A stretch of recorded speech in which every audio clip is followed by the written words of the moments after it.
There are stories that cross the boundaries of myth, where history and imagination blend into a mirror reflecting humanity's eternal desires. The hunger for power, the dream of immortality, and the search for meaning in existence itself. Among them, the Epic of Gilgamesh stands out like an ancient jewel inscribed on clay tablets more than 4,000 years ago in Mesopotamia, today's Iraq. It is regarded as the oldest surviving epic poem, but at the same time it is a spiritual journey where a king, part god and part human, is forced to confront the shadows within himself. We may think of it as a memory carved by humanity's earliest civilizations, where people first dared to ask, "Who am I in this vast universe, and what remains of me when I am gone?" The story is not only about a king, but also a kind of inner map, where tragedy and friendship, ambition and loss stand as reminders that strength can never be separated from responsibility. In a slow and meditative rhythm, we will follow Gilgamesh and Enkidu, listening to echoes from a vanished world that still speaks to the depths of our collective memory. Welcome to historic sleep. If you're drawn to stories like these, the ones that live in the shadows between what we see and what was made to disappear, feel free to like and subscribe only if it feels right, and let me know in the comments where are you watching from and what time is it for you right now.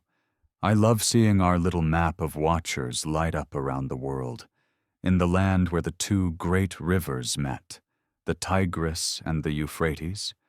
There rose a city that seemed to shine like a crown of stone above the plains. Uruk, the jewel of Mesopotamia, was more than walls and towers. It was the hum of voices in crowded markets, the thrum of sandals against sun-baked roads, the scent of incense drifting from temples, and the laughter of children echoing beneath high gates that bore witness to centuries of sunrises. Travelers from distant lands carried spices, lapis lazuli, and songs to its thresholds, and the city itself was a living mosaic of wealth, ambition, and divine favor. Yet behind the splendor, the air was heavy, as though the city itself breathed uneasily. For at its heart ruled a man whose name carried both awe and dread. Gilgamesh, king of Uruk, born of a mortal father and a goddess mother, a man said to be 2/3 divine and 1/3 flesh. The people told stories of his size, towering beyond the strongest of warriors, and of the sharpness in his gaze, which seemed to pierce through men's courage and reduce them to silence. He was unmatched in strength, swift in battle, wise in strategy, and yet there was something restless in him, like a storm trapped inside a human frame. Sitting on a throne carved of alabaster and inlaid with gold, he ruled with an iron will. His voice, when giving decrees, was like the weight of stone, unyielding, absolute, and merciless. For every monument that rose to glorify his name, thousands of calloused hands bled beneath the sun. For every tower that reached toward heaven, there were exhausted shoulders bowed in despair. The streets whispered with rumors that spread from household to household like smoke curling under doors. The old men in the squares shook their heads, saying the king had forgotten compassion. Young men were pressed into endless campaigns, and daughters were summoned to serve the will of the crown, whether noble or commoner. The marketplace, once filled with laughter, now carried the subdued murmur of fear. Merchants bit back their words, poets questioned the worth of their own praises, and mothers clutched children to their breasts with eyes clouded by sorrow. "Our king is like a storm that never ends," they muttered, and one day he may sweep us all away. In the temples, the air thick with the smoke of offerings, the priests lifted their hands toward the heavens. They prayed to Anu, the father of the skies, and to Aruru, the mother of creation. Their voices rose in chants, asking the gods to restore balance, to send a sign, to intervene where human power had grown too great and compassion had faded. Meanwhile, Gilgamesh feasted, surrounded by courtiers whose songs and praises filled the great halls. He boasted of his strength, declaring none could rival him, none could equal his wisdom or his courage.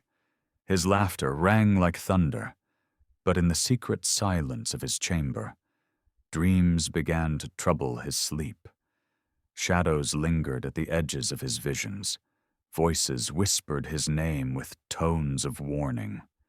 He dismissed them as echoes of weakness, yet unease crept into the marrow of his bones. Advisors dared, with trembling voices, to remind him of his people's exhaustion. "Great king," they said, "perhaps lessen the burdens.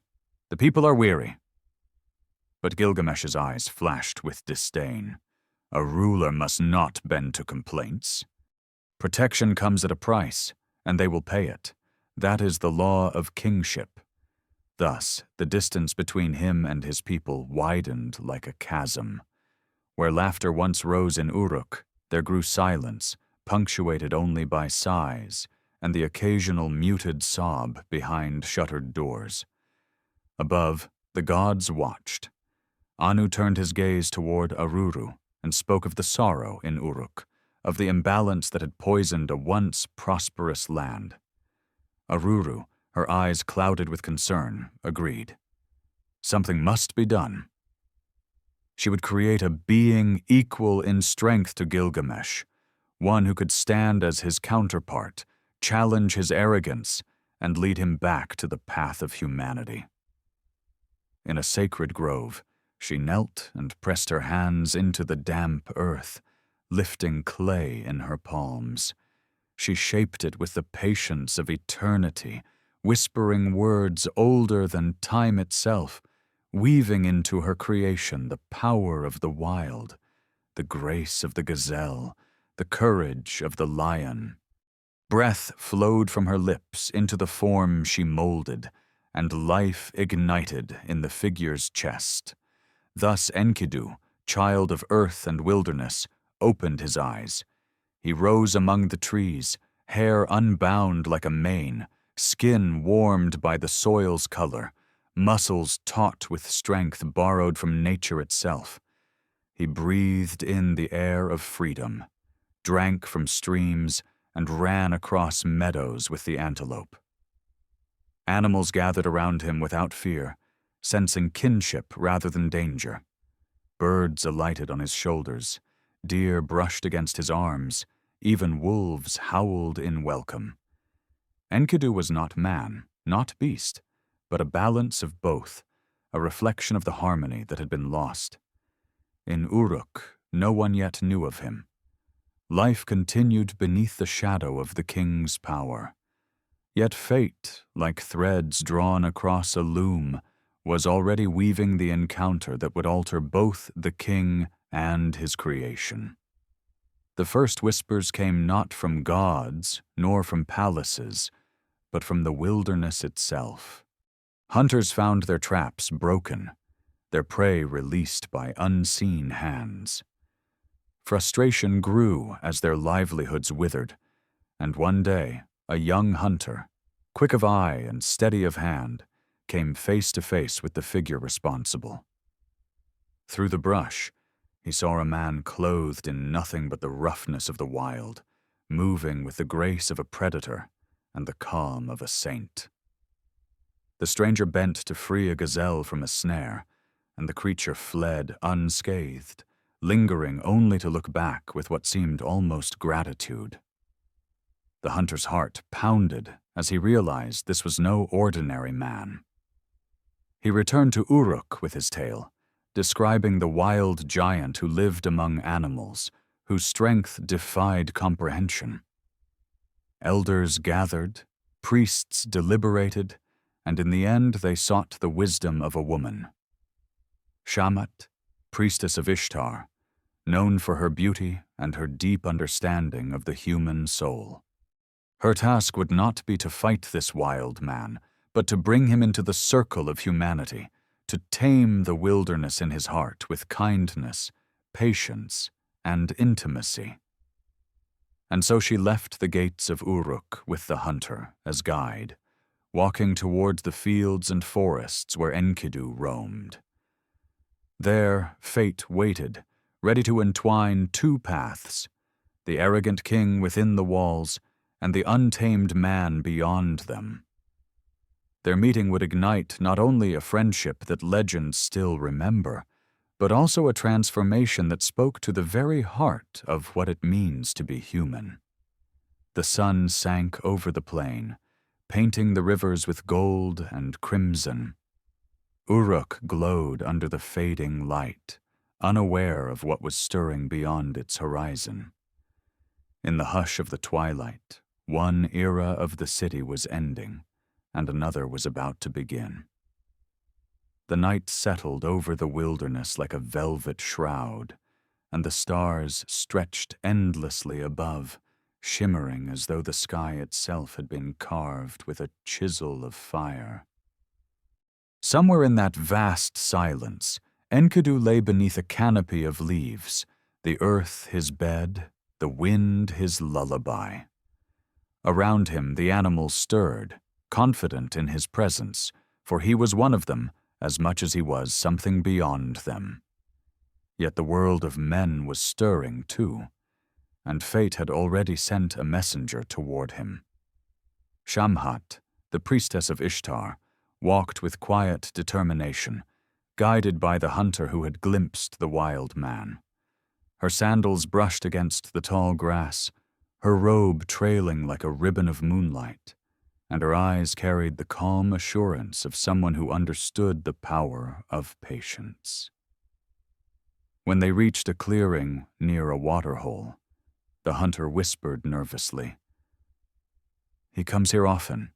He drinks with the herds, bathes with them, lives as if he were born of the wilderness itself." Shamat nodded, but said nothing. She simply sat by the water, waiting, her form poised yet inviting, as though she had always belonged to this place. Time passed in silence, until the rustle of branches revealed a figure stepping into view. Enkidu emerged, his body raw with strength, hair tangled like the mane of a lion, and his eyes bright with the untamed clarity of one who has never known fear. He froze when he saw her. For all his kinship with beasts and birds, never had he seen anything like the woman before him. She was different from deer and wolf, different from the rivers and the trees. She radiated a warmth that unsettled him, a quiet power wrapped in grace. Shamat smiled gently and lifted her hands, offering neither threat nor demand. In her palms lay bread and a bowl of beer, symbols of the human world, of hearth and gathering, of civilization itself. Enkidu stepped closer, curious, his nostrils flaring at scents unfamiliar yet strangely enticing. He hesitated, but hunger overcame caution. The bread was coarse and fragrant, a gift of grain that had been crushed, kneaded, and baked. A process unknown to him, yet the taste filled his mouth with something deeper than mere sustenance. The beer was frothy, sweet, and warming, its foam tickling his lips as though laughter itself had been distilled into liquid form. His eyes widened. The wild man was tasting not only food and drink, but a fragment of culture, the accumulated memory of generations who had learned to harness earth and time. Days stretched into nights, and Shamat remained with him.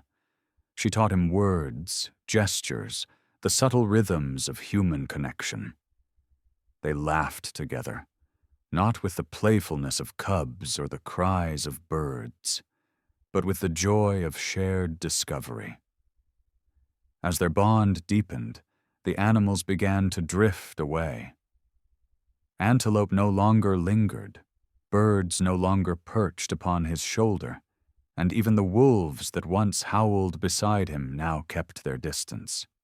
Enkidu felt the pang of loss, as though part of himself were being stripped away. "Why have they abandoned me?" His eyes seemed to plead. Shamat placed her hand on his chest and whispered softly, "Because you are changing. You are becoming something new. You are learning to be human." The realization was bittersweet. The freedom of the wild had been pure, but now a new path opened before him, a path that promised belonging of a different kind. She clothed him in woven garments, and though the touch of fabric felt strange at first, he soon found comfort in its embrace. At night, beside the shepherds who welcomed him cautiously, he listened to their songs. They told him of planting and harvest, of gods who watched over flocks, of cities with walls so high they seemed to pierce the sky. Enkidu listened with wonder, drinking in every tale as if each word was a new river flowing into him. Yet one story stirred something deeper within. The shepherds spoke of Gilgamesh, the mighty king of Uruk, whose strength was unmatched, whose will pressed upon the people like the weight of a mountain. They spoke in hushed tones of his arrogance, of the burdens he placed upon men and women alike. Enkidu felt anger rising like fire in his chest.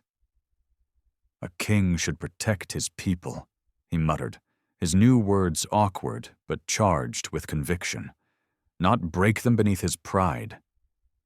Shamat watched the storm gathering in his expression and placed a calming hand on his arm. "Perhaps this is why you were brought into the world," she said quietly. "Not to live only among beasts, but to remind men, and their king, what it means to be human." The thought lingered, growing within him like a seed. Enkidu had learned to eat bread, to drink beer, to wear clothes, and to sing songs, but now he would learn something greater. The purpose of his own creation. The gods had breathed life into him, not merely to roam fields, but to stand as a mirror to Gilgamesh, to confront him, to bring balance where power had strayed. Each step toward Uruk became heavier with destiny. One evening, as the moon rose silver over the plain, Shamhat led him to the city gates. Enkidu's breath caught in his throat. He had never seen such walls, rising like cliffs of stone, enclosing streets alive with torchlight and music, the scent of spices, the clamor of markets, the cries of children, all poured over him in a wave of bewilderment. His heart raced as though he had entered another world.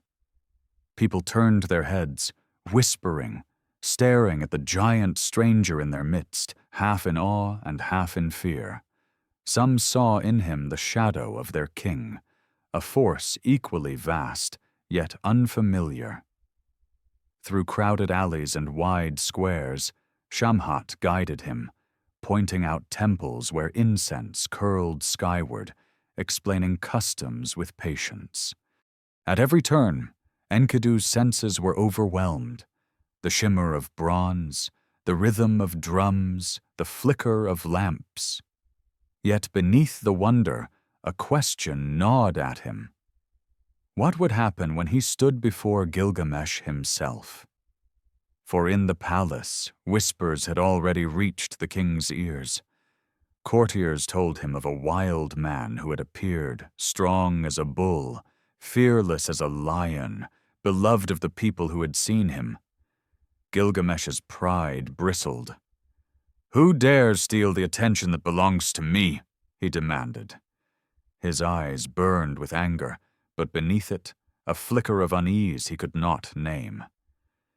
The threads of destiny were tightening, drawing two giants together on a path from which neither could turn away.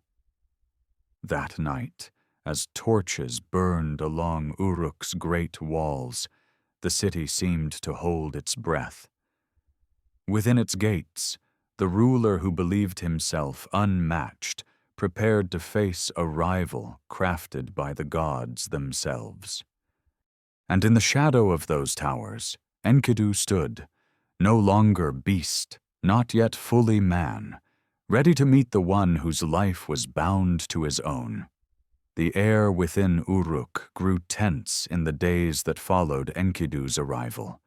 His presence spread through the city like a rumor carried on the wind, whispered first in markets, then repeated in taverns, and finally murmured in the courtyards of nobles. Some spoke of him as a protector sent by the gods, a man of immense strength whose very being seemed to rebuke the excesses of their king. Others, cautious and fearful, wondered if he was a threat, another storm destined to break upon their already weary lives. But one truth settled across Uruk. Gilgamesh, who had long stood unmatched, now had an equal. Gilgamesh himself felt the shift like an itch beneath the skin. For years, his word had been final, his will unchallenged. He was the storm that swept across Uruk, and no one dared raise their voice against him. Yet now there were whispers that another walked the earth who could stand beside him, or even against him. Courtiers, with careful voices, told him of a wild man, broad of shoulder, fierce in bearing, who had been seen moving through the city streets with Shamat as his guide. "He is not like other men," they said.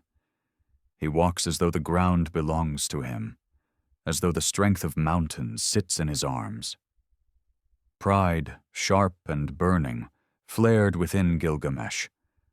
Who dared intrude upon his dominion? Who dared challenge the order he had carved with sweat, blood, and divine favor? Yet beneath the fire of arrogance, unease curled. The king, for all his boasts, was not blind. Dreams had already warned him of shadows drawing close, of voices calling from beyond. And now here was this man, born of clay and spirit, a mirror that reflected not only his strength, but also his flaws. The clash came on a night heavy with expectation. It was during a wedding, when Gilgamesh prepared to assert his royal privilege, a custom long resented but never opposed. The right to share the first night with a bride, a ritual meant to display his authority. The family trembled.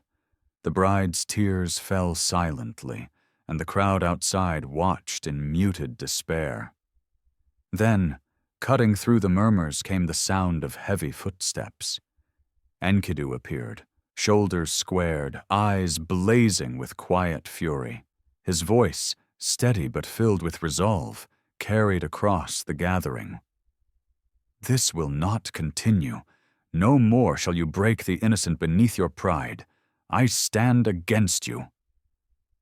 Gasps rippled through the hall. No one had ever dared speak to Gilgamesh in such a way. The king rose from his throne, his jaw tight, his eyes narrowing into a glare that could pierce stone. "Who are you to barge into my palace and defy me in front of my people?" he demanded. "I am Enkidu," the wild man answered, his voice unwavering. "I was made to stop you, to remind you of what you have forgotten, that a king's strength is nothing without his people." For a moment, silence hung like a blade between them. Then, with a roar that shook the rafters, Gilgamesh lunged. Enkidu met him head-on. Their bodies collided in the center of the hall with the force of clashing storms. The floor trembled, torches wavered, and cries of shock filled the chamber. The struggle spilled beyond the palace walls, into the streets of Uruk, as two giants grappled in a contest that seemed to pit earth against sky. Every strike echoed like thunder. Gilgamesh's arms, hardened by years of battle, swung with the precision of a warrior trained by both gods and men. Enkidu, swift and unyielding, moved with the instinct of the wilderness, his muscles coiled like a lion's, his counterattacks fierce as the charge of a bull. Walls shook, dust rained from the ceiling, and people poured into the streets, their faces lit by firelight, their hearts divided between terror and hope. For hours it seemed the battle might never end. Gilgamesh slammed Enkidu against the stones, yet Enkidu rose again, his breath ragged but his resolve unbroken. Enkidu hurled Gilgamesh into the dust, but the king leapt back to his feet, his eyes alight with defiance. The city became an arena, the heavens themselves watching. Some whispered prayers to the gods, unsure which man to favor. Others dared to hope that perhaps, just perhaps, this struggle would end the long shadow of tyranny. Finally, as exhaustion crept into their limbs, both combatants slowed. Their breaths came in heaving gasps, sweat streaked their faces, and their muscles trembled from strain. They stood locked together, staring into each other's eyes. And in that gaze, something shifted. Gilgamesh, for the first time, saw not a rival to be crushed, but a man whose strength matched his own, whose courage was undeniable, whose resolve spoke of a purpose beyond pride. Enkidu, too, looked past the arrogance and fury of the king, and glimpsed a spirit forged of greatness, buried beneath layers of vanity and fear. Gilgamesh broke the silence first, his voice hoarse but sincere. "I have never faced anyone like you. Your power, your courage, they are worthy of respect." Enkidu nodded, still breathing hard. "And you, though arrogant, are not without greatness. Beneath your pride, I see a man who could be more than a tyrant." For a long moment they stood, neither yielding, neither victorious, until slowly Gilgamesh extended his hand. "Let us be allies, not enemies. Together we could achieve what neither of us could alone." The gesture hung in the air, heavy with meaning. Then Enkidu clasped his hand. The crowd gasped, then murmured, and finally erupted in cries that blended relief with wonder. Two men who had shaken the very foundations of Uruk now stood side by side, bound not by conquest but by newfound respect. It was the birth of a friendship that would alter the course of their lives, and in its wake, the destiny of a kingdom. In the days that followed, Uruk shifted. The king who once silenced his people now walked the streets with Enkidu at his side, listening, watching, learning. He saw the weariness in their faces, the hunger in their eyes, and for the first time, he truly understood. He began to ease the burdens, to offer fairness instead of only command. Laughter, tentative at first, returned to the squares. The city breathed again.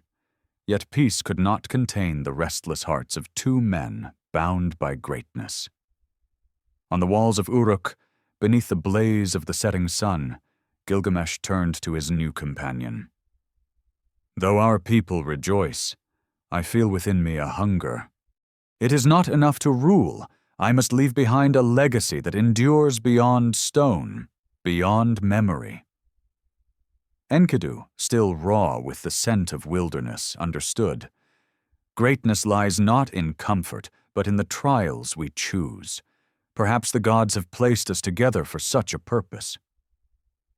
Thus began the stirrings of a new quest, one that would lead them far from Uruk's walls, into forests of legend, into battles that would test not only their strength, but their very souls. The friendship sealed in struggle was now a bond unbreakable, and together they would walk into myth. The days of peace in Uruk passed swiftly, like water slipping through fingers.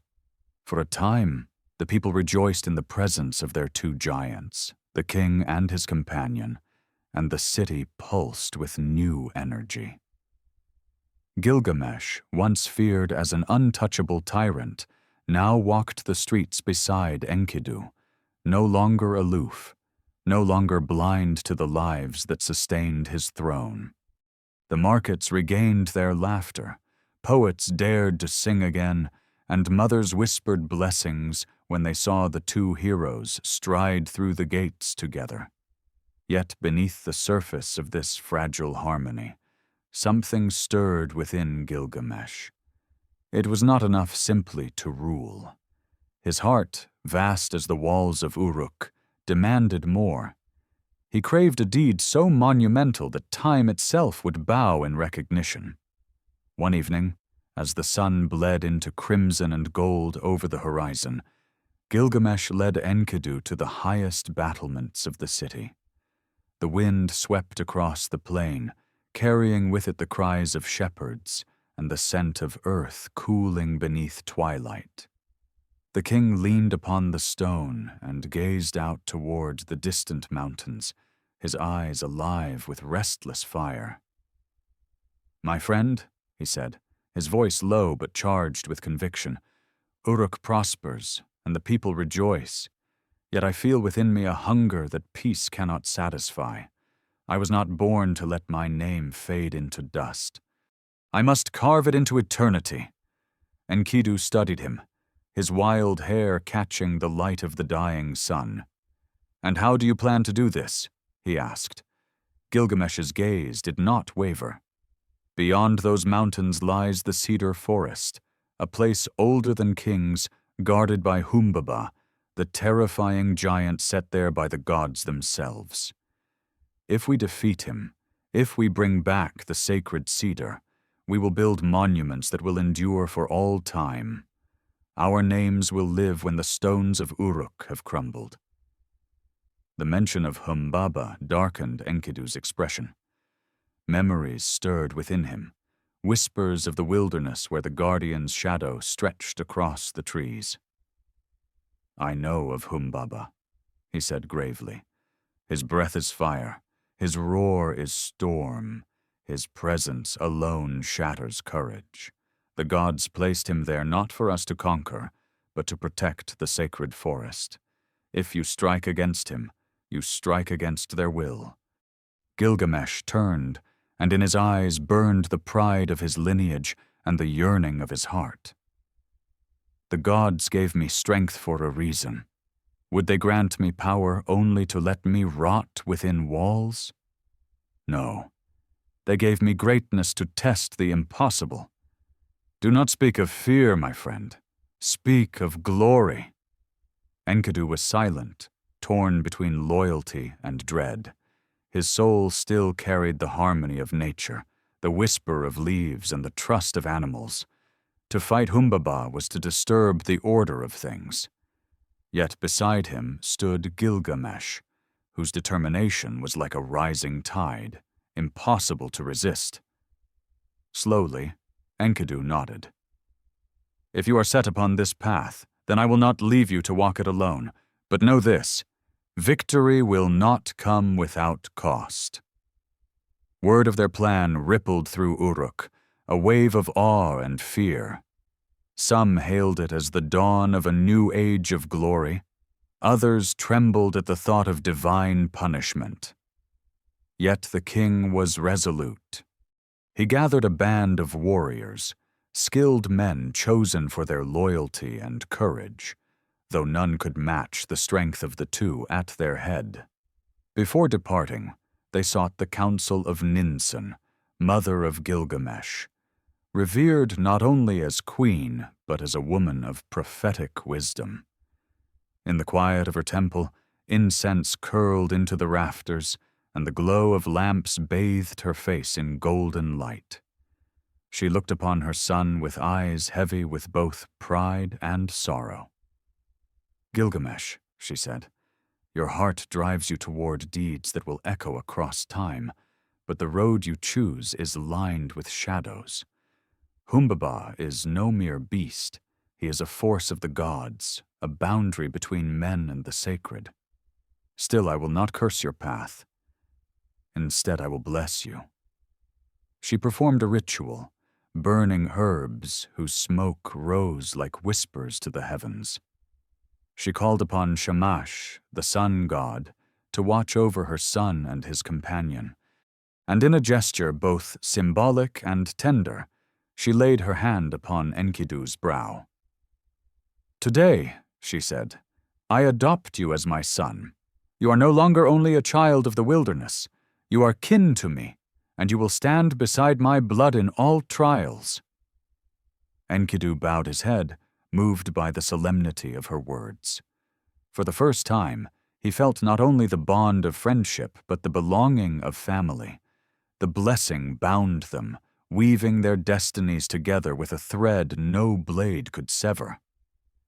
At dawn, under a sky painted with rose and amber, the gates of Uruk swung open.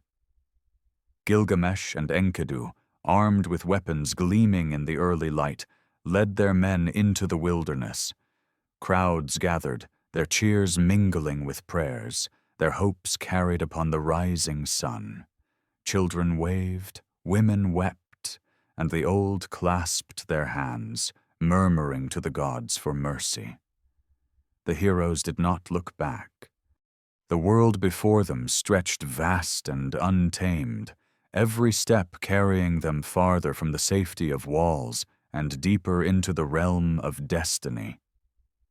The first days were filled with laughter, the kind that rises from comrades bound by shared purpose. Gilgamesh spoke of monuments taller than the clouds, of songs sung for generations in their honor. Enkidu, quieter, guided them through treacherous paths, pointing out hidden springs and teaching the men to read the tracks of beasts. His knowledge of the land kept them alive when the sun scorched the earth by day and when the cold of night bit to the bone. But as they pressed further, the land grew harsher.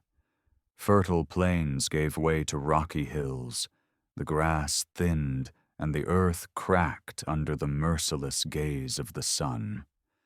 At night, wolves howled from distant ridges, and the men drew closer to the fire, their courage tested by the silence that crept in once the laughter faded.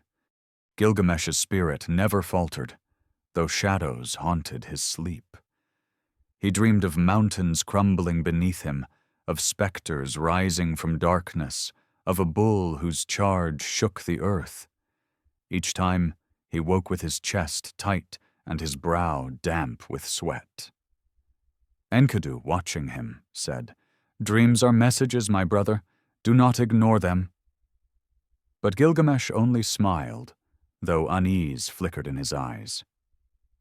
Dreams are nothing more than the testing ground of the soul. If they show me danger, it is only to remind me I must be strong enough to overcome it. The journey wore on, and each day brought new trials. They were ambushed by raiders from the hills, men desperate and wild. Gilgamesh raised his shield, Enkidu bounded up cliffs like a panther, and together they scattered the attackers. Spirits lifted, yet the men knew this was but the beginning. The closer they drew to the cedar forest, the more the world seemed to resist them. Storms came without warning, rivers swelled into torrents, and paths dissolved into shifting sand. Yet still they pressed forward, their determination like flint against the grind of fate.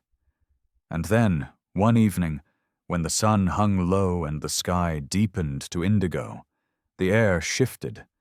A fragrance drifted on the wind, unlike any they had known. Rich, sweet, and heavy, it was the scent of cedar. Enkidu stopped, his eyes narrowing. "We are near," he whispered. Ahead, mist rose between trees so tall their crowns disappeared into the heavens. The forest loomed, vast and silent, its shadows thick with secrets. The men stood in awe, dwarfed by the immensity before them. Gilgamesh stepped forward, his hand gripping his weapon, his heart thrumming with both fear and exhilaration. At last, he murmured, the forest of Humbaba. And in that moment, as twilight fell and the first stars pierced the sky, they knew the true trial was only beginning. The first steps into the cedar forest were like crossing from one world into another. Behind them stretched the barren ridges and scorched plains, but before them rose trunks so vast they seemed like pillars holding up the sky. The air grew dense and cool, scented with resin and shadows. Mist clung to the undergrowth, curling like pale serpents around the feet of men, and every breath seemed thickened by the weight of ancient silence. The warriors who followed Gilgamesh and Enkidu exchanged uneasy glances. They had seen battles, had faced raiders and storms, but none had entered a place where even birds seemed to hush their wings in reverence. Gilgamesh paused at the threshold, his hand pressed to the bark of a cedar whose trunk was broader than a house. His fingers traced the ridges, and he whispered as though speaking to a living being. "This," he murmured, "is older than Uruk, older than kings. If we prevail here, our names will echo longer than the trees themselves." Enkidu, standing at his side, felt a chill run through him. Though he had once roamed wild landscapes, the forest seemed to breathe with a will of its own, a pulse that quickened as intruders entered. He placed his palm on the same trunk and shook his head. "Do not mistake silence for permission. These trees are sacred. Humbaba is not just a guardian. He is the voice of the gods in this place." The men moved cautiously, their weapons gleaming faintly in the dim light filtered through the canopy. With each step, the path grew darker, the sun swallowed by towering branches. They heard the groan of the earth beneath shifting roots, the whisper of wind weaving through leaves, and from time to time, a low rumble that might have been distant thunder, or something else. Gilgamesh walked tall, his resolve unshaken, but Enkidu felt every sound as a warning, every shadow as an omen. That night they made camp in a small clearing. The fire flickered weakly, as if reluctant to burn in such a place. The men huddled close, whispering about shapes they thought they had seen moving in the mist. Gilgamesh lay awake, his head pillowed against his shield, eyes fixed on the starless canopy above. Sleep came at last, but with it came another dream. He saw himself climbing a great mountain, the path breaking beneath him, the rocks crumbling away. He fell into darkness, surrounded by the cries of unseen spirits. A bull, massive and furious, charged at him, only to be driven back when a brilliant light split the sky. He woke with a start, sweat cooling on his brow. Enkidu, who had been keeping watch, leaned close. "What did you see?" Gilgamesh recounted the dream, every detail vivid. Enkidu listened, then nodded slowly. "The mountain is the trial before you. The fall is your fear, but the bull is strength, and the light is the gods who have not abandoned you. Together, we will stand. But do not take this as a promise of easy victory. The gods may guide us, but they do not shield us from consequence." As dawn broke, they pressed deeper. The forest seemed to shift around them, the mist thickening, the trunks closing in like walls. Strange carvings appeared on stones and roots, spirals, symbols, marks that pulsed with meaning lost to men. Enkidu stopped to study them, his fingers brushing the grooves. "Others have come before," he whispered, "and they left warnings. They speak of a guardian whose breath scorches, whose roar shatters the earth. They tell us to turn back." Gilgamesh's eyes burned with defiance. "And yet here we are, walking forward. Their fear will not be ours. Our destiny is greater." By midday the men were weary, nerves frayed by the oppressive silence. Then came a sound unlike any they had heard before, a deep, guttural rumble that rolled through the forest like an earthquake. Birds burst from the canopy, shrieking, and the ground trembled beneath their feet. The warriors froze, their hearts thudding. Enkidu's face tightened, his voice barely more than a breath. "He knows we are here." The rumble grew louder, shaping into something that could only be described as laughter, though twisted, hollow, echoing from all directions at once. The trees seemed to lean closer, their shadows deepening. Then a voice, vast and cruel, reverberated through the mist. "Who dares disturb my forest? Who comes to stain the sacred ground with mortal feet?" The men staggered, covering their ears, for the sound was not merely heard, but felt, vibrating through bone and marrow. Gilgamesh stood tall, his sword flashing as he lifted it high. "I am Gilgamesh, king of Uruk," he shouted, though his voice shook beneath the weight of the forest's roar. "I seek glory and cedar to build monuments that will last beyond time. Show yourself, guardian, and face me." "Right." The mist thickened until it seemed to choke the clearing. Then, from the depths of shadow, a figure began to emerge. First came the sound, breathing that rasped like fire through bellows. Then the shape, immense, hunched, towering above men like a mountain given flesh. His skin seemed made of bark and stone, his eyes burning like coals deep in a furnace. His mouth curled into a sneer, and with every exhalation trees bent under the force of his breath. Humbaba, the terror of the cedar forest, had come. The warriors fell back, some nearly dropping their weapons, but Enkidu stood rooted, his face pale yet determined. He had always known this moment would come. He leaned toward Gilgamesh and whispered urgently, "Do not underestimate him. His strength is not his alone. It is the forest's. It is the gods. If you falter, we both fall." Humbaba's laughter rolled like thunder, shaking loose branches from the trees. "Two gnats," he growled. "One born of arrogance, one born of clay. You think you can defy me? This is the end of your story." With a roar that split the air, he advanced, each step quaking the ground. The men raised their shields, but their arms trembled. Even Gilgamesh, heart pounding like a drum, felt the weight of doubt. Yet he clenched his jaw and lifted his blade. "We came for glory," he muttered, more to himself than to any other. "And glory will not be won by turning back." As Humbaba loomed over them, Enkidu let out a cry that pierced the air, a wild sound drawn from the core of his being. He raised his own weapon, eyes blazing, and for the first time since leaving Uruk, Gilgamesh felt something other than pride. He felt the binding strength of brotherhood, the certainty that whatever came, they would face it together. The forest fell silent, as though holding its breath for the clash about to unfold.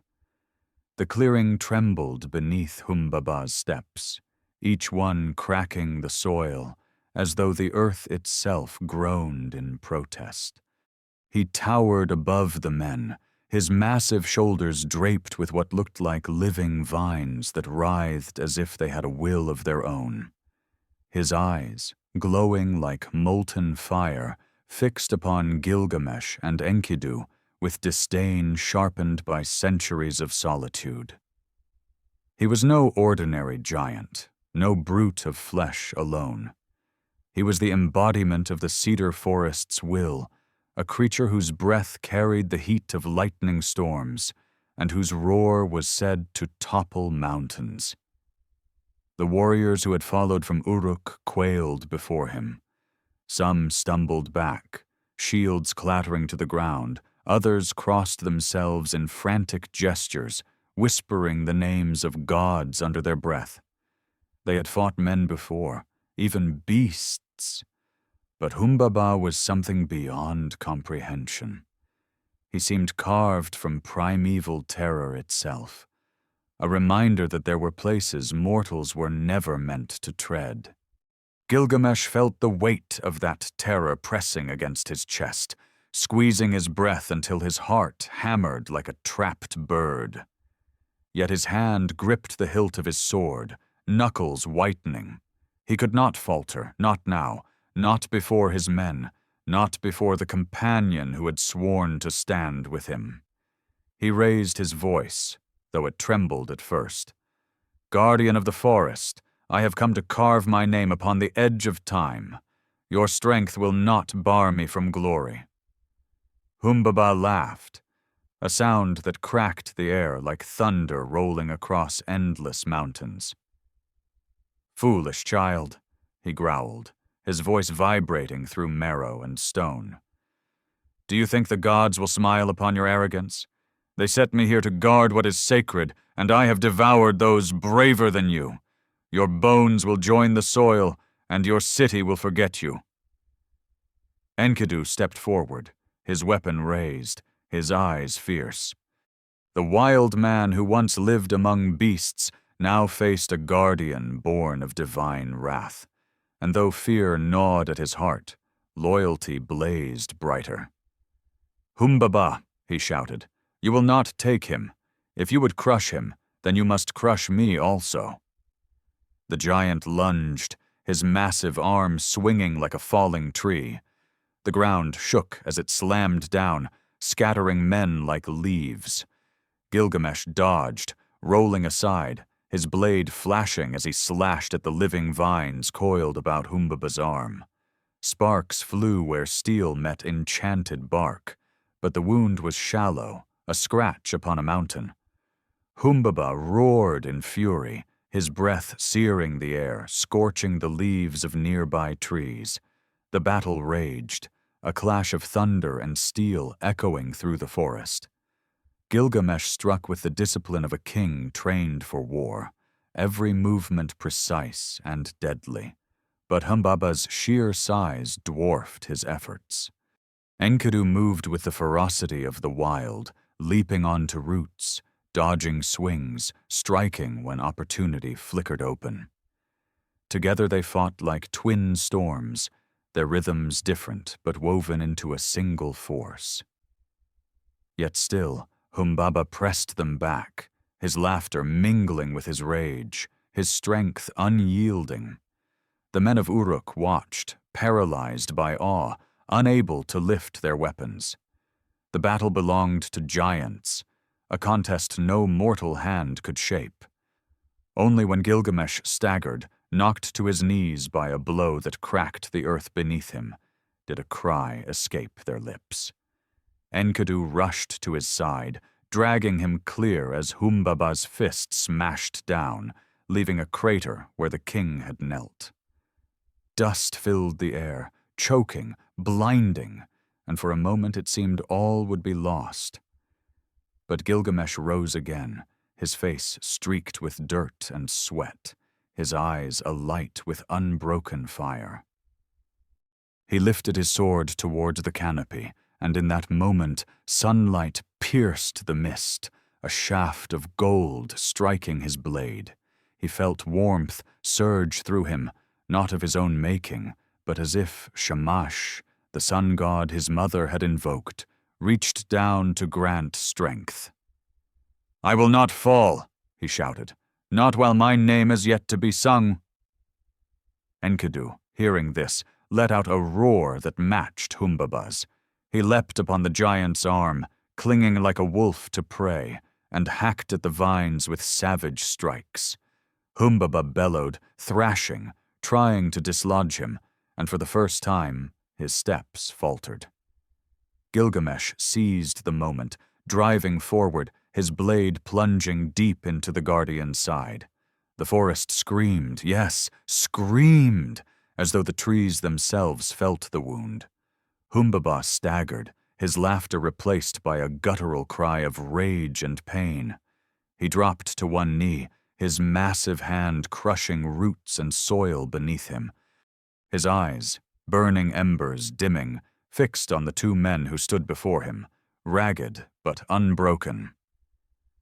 "Spare me," he rasped, his voice echoing with ancient sorrow. "Spare me, and I will serve you. I will be your guardian, your servant, your strength. Do not spill what the gods have wrought." For a moment, silence reigned. Gilgamesh hesitated, his chest heaving, sweat dripping from his brow. The temptation was strong, to bind Humbaba to his will, to wield the strength of the forest as his own. He lowered his blade, glancing at Enkidu, seeking counsel. But Enkidu's face was hardened, his eyes cold. "Do not listen," he warned. "He speaks honey, but his heart is venom. If you spare him, he will rise again, and the gods will curse us for weakness. Strike, my brother. End this." Humbaba's eyes widened, despair flickering across his monstrous face. "Clay-born traitor," he spat at Enkidu. "You betray the wild from which you came." But Enkidu did not waver. His hand gripped Gilgamesh's arm, guiding the blade. "Strike now, or everything we have endured will crumble." Gilgamesh tightened his grip, his mind whirling between mercy and duty. Then, with a cry that split the clearing, he drove the sword deep into Humbaba's throat. The giant convulsed, his roar shattering branches, his body collapsing like a mountain undone. The ground quaked as he fell, and with his last breath, the forest seemed to sigh, leaves trembling, mist dispersing into sorrowful silence. The warriors of Uruk fell to their knees, some weeping, some shouting in triumph, their voices carried like broken hymns. Gilgamesh stood over the fallen guardian, his chest heaving, his sword dripping with sap-like blood that shimmered black in the dim light. Enkidu placed a hand on his shoulder, his own face grave. "It is done," he said. "But remember this. When you kill what the gods have placed, the gods do not forget." They cut the cedars, felling trees that had stood for millennia, their trunks groaning as they crashed to the earth. The men worked in silence, uneasy, as though each stroke of the axe drew not only wood, but the ire of unseen watchers. Gilgamesh ordered the timber bound and prepared for transport, already speaking of the gates and temples they would build. Yet the triumph was laced with unease. For though Humbaba lay dead, the forest still seemed to whisper, as though the spirit of the guardian lingered, promising that the price of glory had only begun to be counted. As night fell, the men made camp on the edge of the forest. The stars, bright above, seemed colder, more distant than before. Gilgamesh lay awake, staring upward, the echo of Humbaba's plea haunting him. Enkidu sat beside the fire, silent, his eyes lost in shadows. Between them hung a truth neither spoke. Victory had been won, but destiny's scales had shifted, and soon the gods would demand their reckoning. The road back to Uruk was heavy with both triumph and silence. The men marched beside wagons creaking under the weight of cedar trunks, each log wider than a man's arms could reach, each one destined to become gates, temples, and monuments that would sing of their king's glory. Yet the air was not filled with the laughter of victors. Instead, unease lingered like a shadow. for they all carried in their memories the echo of Humbaba's final cry. Though the giant lay slain, it felt as though his spirit still followed, whispering in the rustle of leaves, sighing in the night winds that swept the plain. Gilgamesh rode at the head, his armor dulled by dust, but his gaze sharp, unbroken. To him, this was the deed he had sought, the act that would carve his name into eternity. He spoke often of the gates they would build, taller than any before, of temples whose cedar beams would outlast centuries. His voice swelled with pride, and the men, though weary, echoed his words, for to speak against their king in such a moment seemed unthinkable. Yet Enkidu, walking beside him, spoke little. His eyes turned often toward the horizon, his jaw clenched, his silence louder than any cheer. One night, as the campfires crackled and the stars burned like scattered embers across the sky, Gilgamesh turned to his companion. "Why do you brood, brother? We have triumphed where no man dared. We slew the guardian of the cedar forest. We brought back the spoils of eternity. Why does your heart not sing with mine?" Enkidu's eyes lifted from the flames, dark with thought. "Because I hear more than the songs of victory. I hear the curses of a dying giant. His last breath was not silence. It was a plea and a warning. Do you not feel it, Gilgamesh? The gods will not look kindly on what we have done. We killed what they placed to guard the sacred. We cut what they meant to be eternal." Gilgamesh frowned, though he tried to laugh it off. "The gods gave me strength for a purpose. They do not bestow power only to see it wasted. What we have done is not rebellion, but proof of our greatness. When Uruk stands taller, when future generations walk through cedar gates and praise my name, will not the gods themselves share in the glory?" But Enkidu shook his head. "Glory is a flame, my brother, and the brighter it burns, the swifter it draws shadows. Remember my words. The gods are not so easily deceived by monuments." When at last the walls of Uruk rose upon the horizon, the city erupted in cries of joy. Trumpets blared from the towers, drums thundered in the squares, and men, women, and children poured into the streets to welcome their king. They saw the cedar piled high, they saw their warriors return, and their hearts swelled with awe. Songs were lifted, garlands thrown, and voices praised Gilgamesh and Enkidu as heroes of divine stature. Through the wide avenues they marched, past temples where incense thickened the air, past courtyards where dancers twirled with ribbons of crimson and gold. The people cried out blessings, calling Gilgamesh not merely king, but savior, calling Enkidu brother of Uruk. And though the shadow of Humbaba's curse clung to Enkidu's mind, even he could not resist the swell of the crowd's love, the warmth of their gratitude. For a moment he allowed himself to believe that perhaps the gods would forgive, that perhaps their bond with humanity might outweigh divine wrath. The celebration stretched for days. Banquets filled the palace halls, where platters of roasted meat and bowls of fruit overflowed. Musicians played until dawn, their melodies weaving joy into every chamber. Courtiers bowed low before Gilgamesh, their words thick with praise, their eyes gleaming with admiration and fear. And at the heart of it all stood the king, radiant in triumph, his laughter booming, his arm often slung around Enkidu's shoulders, as though to remind the world that victory had not been his alone. Yet not all who watched were filled with joy.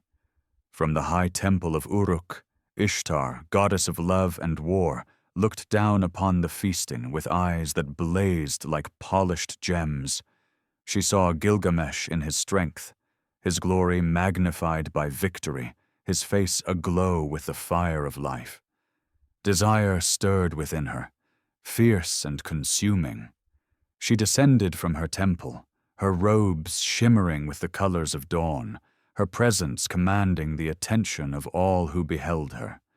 The music faltered, voices hushed, and even the torches seemed to bend toward her light. She approached Gilgamesh, her beauty radiant, her smile both tender and terrible.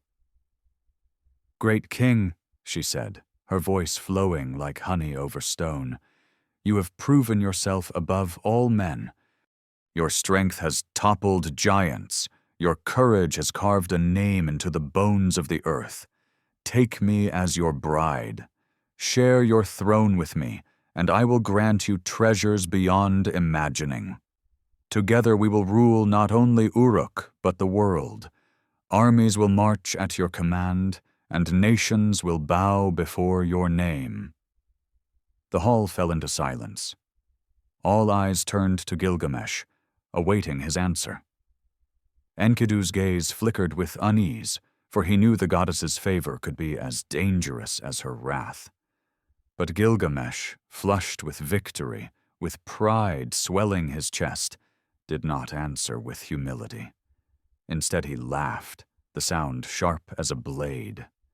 "Ishtar," he said, his voice loud enough to echo against the walls, "you are a goddess, yes, but your love is a curse that destroys all it touches. Which of your lovers has known joy?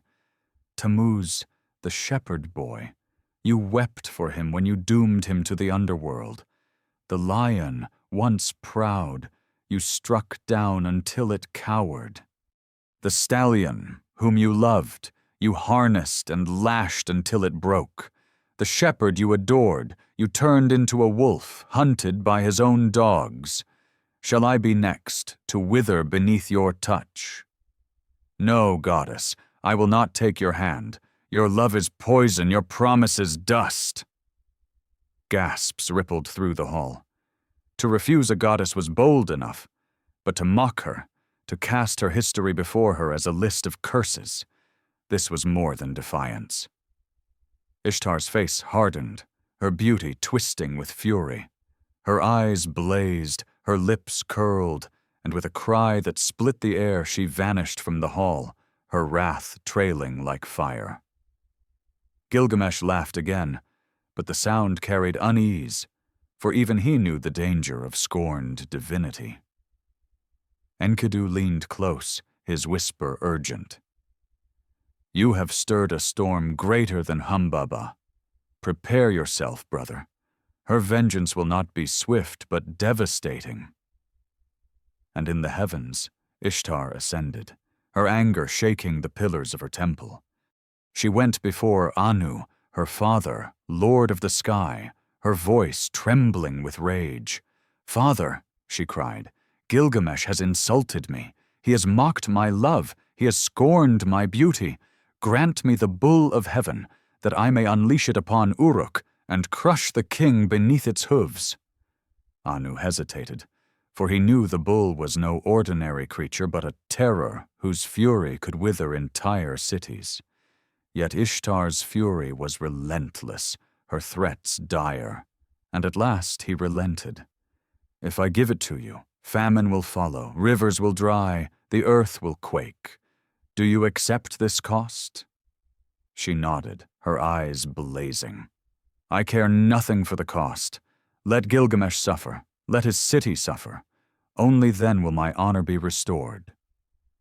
Thus the gods prepared their retribution.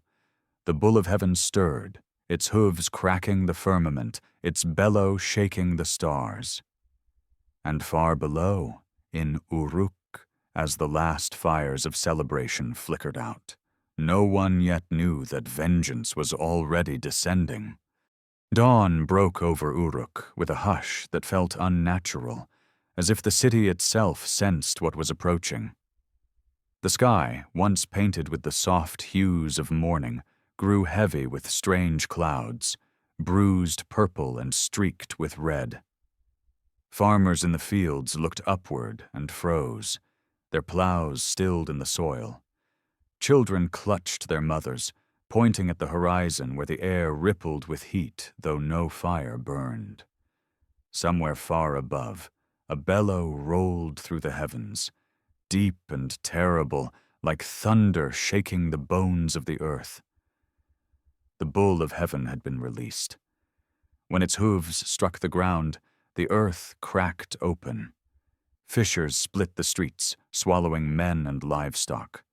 Rivers turned foul, their waters boiling away into foul vapor.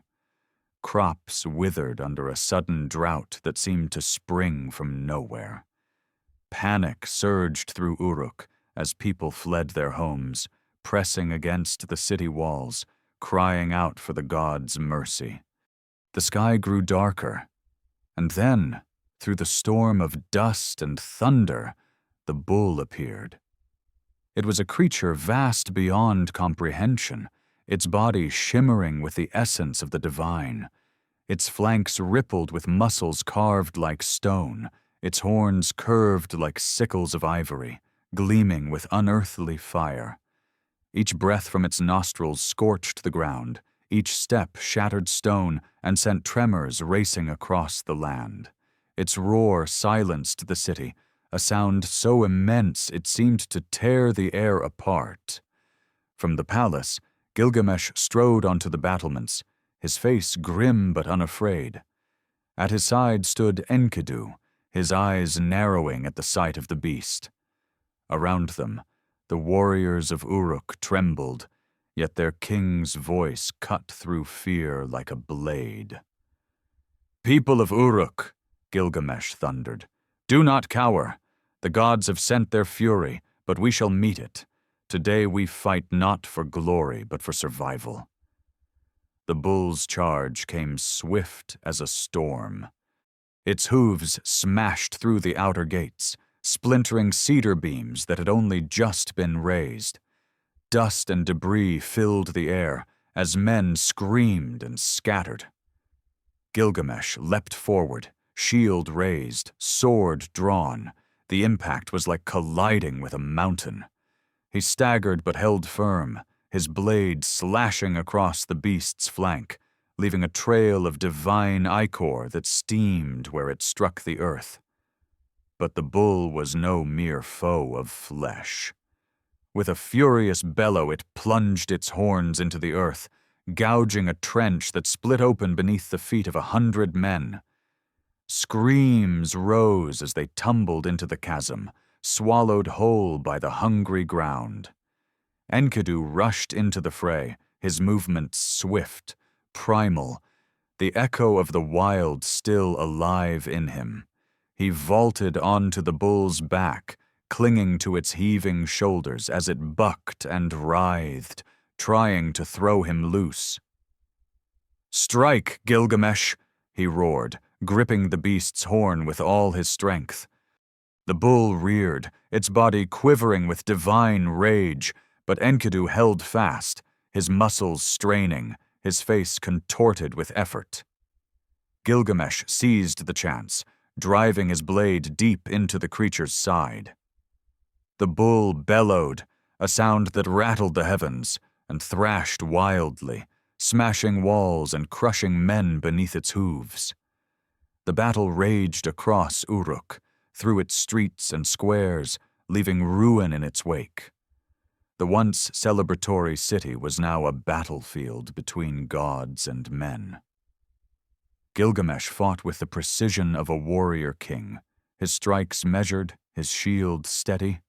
Enkidu fought with the ferocity of untamed nature, teeth clenched, eyes blazing. Together they moved as one, the bond forged in their first battle against each other, now turned into a weapon of unity.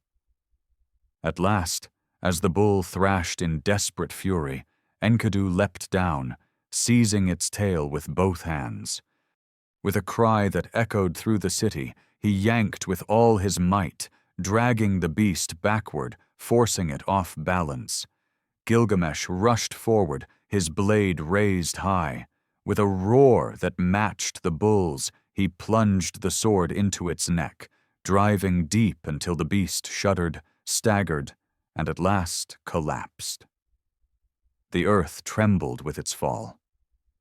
Silence followed, broken only by the ragged breathing of men and the crackle of fires where homes had been crushed. The bull of heaven, unleashed by divine wrath, lay slain upon the earth. Its vast form sprawled across the broken streets of Uruk, its blood steaming, its eyes dimming like dying stars. For a moment, the people stared in stunned silence. Then a cry rose, tentative at first, then swelling into thunder. Triumph, relief, disbelief mingled into one. The people of Uruk surged from their hiding places, praising their king, praising Enkidu, lifting their voices in gratitude. To them, it was salvation. To Gilgamesh, it was proof of his invincibility. To Enkidu, it was a hollow victory, one that carried with it a weight he could not ignore. Standing over the fallen bull, Enkidu spat upon the ground. His voice was sharp, filled with bitter defiance. "Ishtar," he shouted to the sky, his words ringing across the city. "Here lies your beast, your weapon, your vengeance. We have slain it as we slew Humbaba. What more will you send? What more will you lose at our hands?" He tore a portion of the bull's hide and hurled it toward the temple, his gesture a mockery, his voice a challenge. The people gasped, some covering their mouths, for to defy a goddess so openly was perilous beyond measure. Yet Gilgamesh laughed, clapping his brother's shoulder. "Let her rage," he declared. "The gods may send their terrors, but we shall meet them all. Nothing can stand against us." But even as he boasted, a heaviness settled in the air, a silence that pressed upon the soul. "For in the heavens," Ishtar screamed. Her cry tore through the divine halls, her fury shaking the pillars of her father's palace. She cursed Gilgamesh and Enkidu, swearing that one of them would pay with his life. Her words fell like chains upon the world below, binding fate to a sorrow not yet seen. That night, Uruk celebrated. Fires blazed, feasts were prepared, and songs of triumph filled the air. Gilgamesh drank deep, his laughter booming, his pride swelling ever greater. But Enkidu sat apart from the revelry, his gaze distant, his heart heavy. He remembered the dying words of Humbaba, the plea for mercy, the curse spat with his final breath. He remembered the chasm that swallowed Uruk's men, the cries of mothers who had lost their sons. And now he felt the weight of Ishtar's curse pressing upon him like an invisible shroud. He turned to Gilgamesh, who was too deep in his triumph to notice. Quietly, almost to himself, Enkidu whispered, "The gods are watching, and they are not done with us." The revelry in Uruk stretched deep into the night, but amid the thunder of drums and the clatter of goblets, Enkidu's spirit was restless. The city roared with praise for its heroes, yet he sat apart, his back against a cold pillar, his eyes fixed on the darkness beyond the torches. In the laughter of the people he heard only echoes of what had been lost, the lives swallowed by the earth during the bull's rampage, the faces of those who would never return. Victory, to him, was steeped in sorrow. When sleep finally took him, it was not rest that came, but visions. He dreamed of a vast hall, silent and dim, its air heavy with dust. In that place sat gods upon thrones of stone, their eyes like stars that burned without warmth. Before them knelt the figure of Humbaba, his face twisted with pain, his voice raised in accusation. "They struck me down," he cried, pointing toward Enkidu. "They killed what you set to guard the sacred." Behind him rose the bull of heaven. blood dripping from its horns, its gaze fixed in eternal reproach. "And I, too, lie slain by their hands," it bellowed. "Is justice not owed?" The gods murmured among themselves, voices low and inexorable. Then a figure rose, taller than the rest, his face veiled in shadow. His words were heavy, like mountains shifting. "One must pay for these crimes. 2 men acted, but one must fall. Enkidu, the wild one, son of clay, it is you." At that, the hall vanished, and Enkidu woke with a cry, sweat streaming down his face, his body trembling. Gilgamesh rushed to his side, startled by the sound. "Brother, what troubles you?"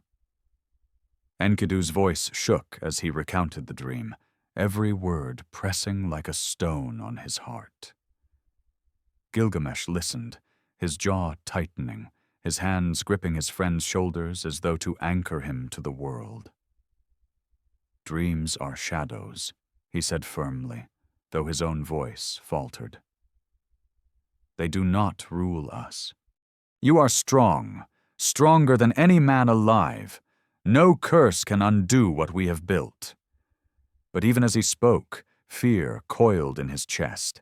He had mocked the gods, scorned Ishtar, defied the will of heaven itself. And now, hearing his brother's dream, he could not silence the thought that perhaps fate had begun to tighten its noose. Days passed, and a strange weakness began to seep into Enkidu's limbs. At first it was small, a stumble where once he leapt like a lion, a cough where once his breath had been boundless. But soon it deepened. His stride slowed, his arms felt heavy, and the fire that had burned so fiercely in his eyes dimmed with a shadow of pain. The people of Uruk noticed, whispering among themselves. The wild man who had stood equal to their king now leaned upon walls, his strength ebbing like water draining from a cracked vessel. One evening, as the sun sank and painted the sky with fading gold, Enkidu collapsed within the palace. Gilgamesh rushed to him, lifting his head, calling his name. Enkidu's skin burned with fever, his breath came shallow. "The dream," he whispered, his voice thin. "It was not just a vision. The gods have struck me." Gilgamesh's heart clenched. "No," he said fiercely. "I will not let them take you. You are my brother, my other self. I will find a way to save you." But Enkidu's eyes, once bright with defiance, now softened with resignation. "Even kings cannot bargain with the gods. They marked me from the moment we struck Humbaba, from the moment we defied Ishtar. It is I who must pay." Through long nights, Enkidu drifted between waking and delirium. He cursed the walls of Uruk, calling them cold, accusing them of having trapped him away from the freedom of the wild. "O city of stone," he cried in fever, "you devoured my strength. You made me forget the forest and the rivers. If not for you, I would not lie here, broken." Then his anger turned toward Shamat, the woman who had first brought him into the circle of men. "Why did you take me from the beasts?" he muttered. "Why did you teach me bread and beer and love, if only to deliver me to death?" But between curses came moments of quiet.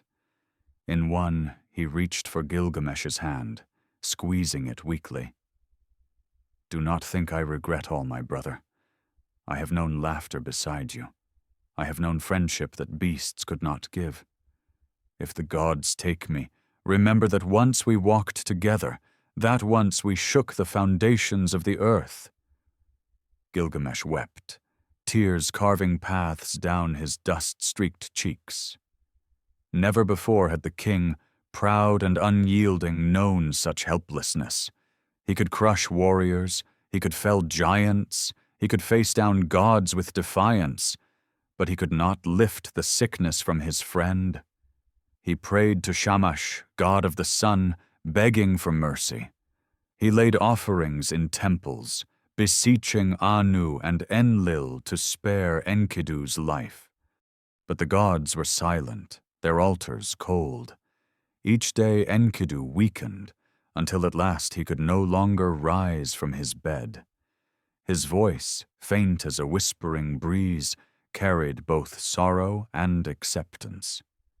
"Gilgamesh," he said, "remember me not as I am now, but as I was, the hunter who wrestled you in the streets, the companion who walked beside you into forests and battles. My life ends, but yours continues. Seek wisdom, seek meaning, for strength alone will not carry you beyond the grave."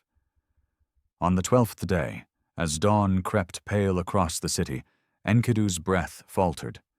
Gilgamesh held him, his tears falling onto his brother's chest, his cries echoing through the chamber. Enkidu's eyes fluttered open one final time, gazing at the king with love that transcended words. Then his hand fell limp, and silence filled the room. Gilgamesh screamed, a sound raw and terrible, a cry that shook the palace walls. The people of Uruk trembled, for never had they heard such anguish from their king. He tore his robes, covered himself in dust, and raged against the heavens. "Cruel gods," he shouted, "is this your justice to strike down the innocent, to steal from me the one soul who made me human? If this is your will, then I will defy you until the end of days." The body of Enkidu was laid upon a bier, surrounded by offerings of bread and drink, his face covered with a shroud. The people wept, for they had loved him too, the wild man who had become their brother. Songs of mourning rose through the city, blending with the wails of the king, who refused to leave his side. For 7 days and nights, Gilgamesh stayed with the body, unwilling to let go, unwilling to accept the silence where once there had been laughter. At last, when the stench of death grew unbearable, the priests urged him to release Enkidu to the underworld. With heavy steps, Gilgamesh consented, though his heart shattered with each moment. And when the burial was complete, he stood over the earth that covered his brother and swore an oath that would shape the rest of his days. "I will not accept this fate," he said. "If the gods can take him, they will one day take me. But I will not go quietly into the shadow. I will seek the secret of life eternal. I will find the wisdom that escapes death. I will walk the ends of the earth until I uncover the truth." And so, in the silence of loss, amid the ashes of grief, Gilgamesh turned his face towards the unknown. Uruk grew silent after Enkidu's death. The streets that once pulsed with laughter and music seemed muted, as though grief itself had seeped into the stones. The people mourned, but none more than Gilgamesh.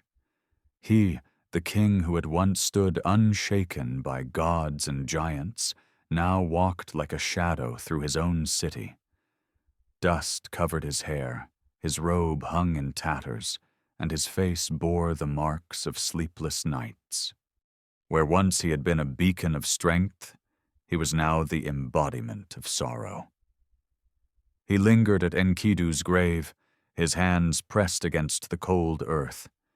For days he remained there, refusing food, drinking only when forced, his cries rising into the night like a wounded beast. "How can you be gone, my brother?" he wailed. "We fought together, we conquered together, we laughed at death together, and now you lie silent, and I remain. What is kingship without you?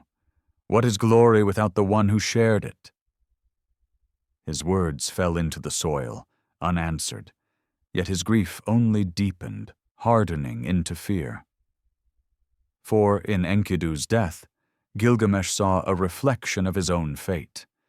If death could claim one as strong as his brother, then surely it would claim him too. And the thought of lying in the earth, forgotten, his body rotting, terrified him more than any battle ever had. "No," he whispered, trembling, "I will not share his fate. I will not surrender to the worms of the ground. There must be another path. There must be a way to escape." So began his transformation. He abandoned his throne, leaving the governance of Uruk to his council. Barefoot, clad only in skins, he wandered beyond the walls, driven by despair and a desperate hunger for answers. The people watched him go, their voices hushed, for they saw not a king but a man broken by grief, a man consumed by fear of the inevitable. Some wept for him, others whispered that he had gone mad. But Gilgamesh did not care. His heart was fixed on a single purpose: to find the secret of immortality. He roamed across the plains, through deserts where the sun scorched his skin and the sand stung his eyes. He crossed mountains where the winds howled like wolves and the snow bit into his flesh. He became gaunt, his hair matted, his body hardened by endless travel. Yet he pressed on, driven by a single question that haunted his every step. Who among the living or the dead knew how to escape death? One night, as he rested beneath the stars, he encountered a group of nomads who shared with him tales of Utnapishtim, the Ancient One. "He is older than kings," they said. "He lived before the great flood, when the gods sought to cleanse the earth of mankind. Yet he was spared, granted eternal life. If anyone holds the secret you seek, it is he." Hope flared in Gilgamesh's chest. "Where can I find him?" he demanded. The nomads shook their heads. "He dwells at the edges of the world, beyond the waters of death, in a place no mortal has reached. Many have sought him, none have returned." But Gilgamesh, though weary, straightened his back. "Then I will be the one who returns. I will not turn back." His journey grew harsher still. He entered lands where lions prowled the night. When they roared, he did not flee but rose and slew them, fashioning garments from their skins. "If I am to meet death," he muttered, "then let me meet it clothed in its conqueror." Yet still he pressed forward, refusing to yield to exhaustion or despair. At last, he came to a great mountain, twin peaks that pierced the heavens like the horns of some ancient beast. It was said to be the gateway to the path of the sun, where Shamash himself entered and departed the world each day. At its base stood guardians, scorpion men, creatures whose bodies were half human and half beast, their eyes blazing with fire, their stingers coiled with venom. Their gaze alone was enough to strike terror into travelers, for it was said that with a glance they could pierce flesh as easily as stone. When they beheld Gilgamesh, they marveled at his form, battered yet unbroken. One spoke, his voice a rumble like rocks grinding. "Who are you, mortal, that you dare approach the gate where the sun passes? No man has entered this path and lived." Gilgamesh, though trembling, lifted his head. "I am Gilgamesh of Uruk. My brother lies in the earth, claimed by death. I seek Utnapishtim, the one who conquered mortality. I will not rest until I learn the secret." The scorpion men studied him, their fiery eyes narrowing. At last the female among them spoke. "Your journey will break you, king of Uruk. The tunnel before you is 12 leagues of darkness.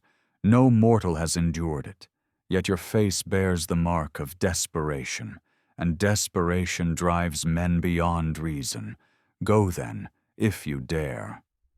They opened the gate, and Gilgamesh stepped into the blackness. The path stretched ahead, endless and suffocating. For 12 leagues he stumbled, groping in the dark, his breath ragged, his body trembling. The silence pressed upon him, broken only by the pounding of his heart.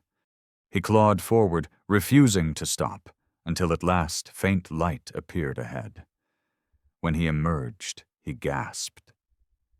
Before him stretched a garden unlike any he had known. Trees shimmered with jewels instead of fruit, lapis lazuli leaves, carnelian blossoms, branches heavy with stones that glowed like captured fire.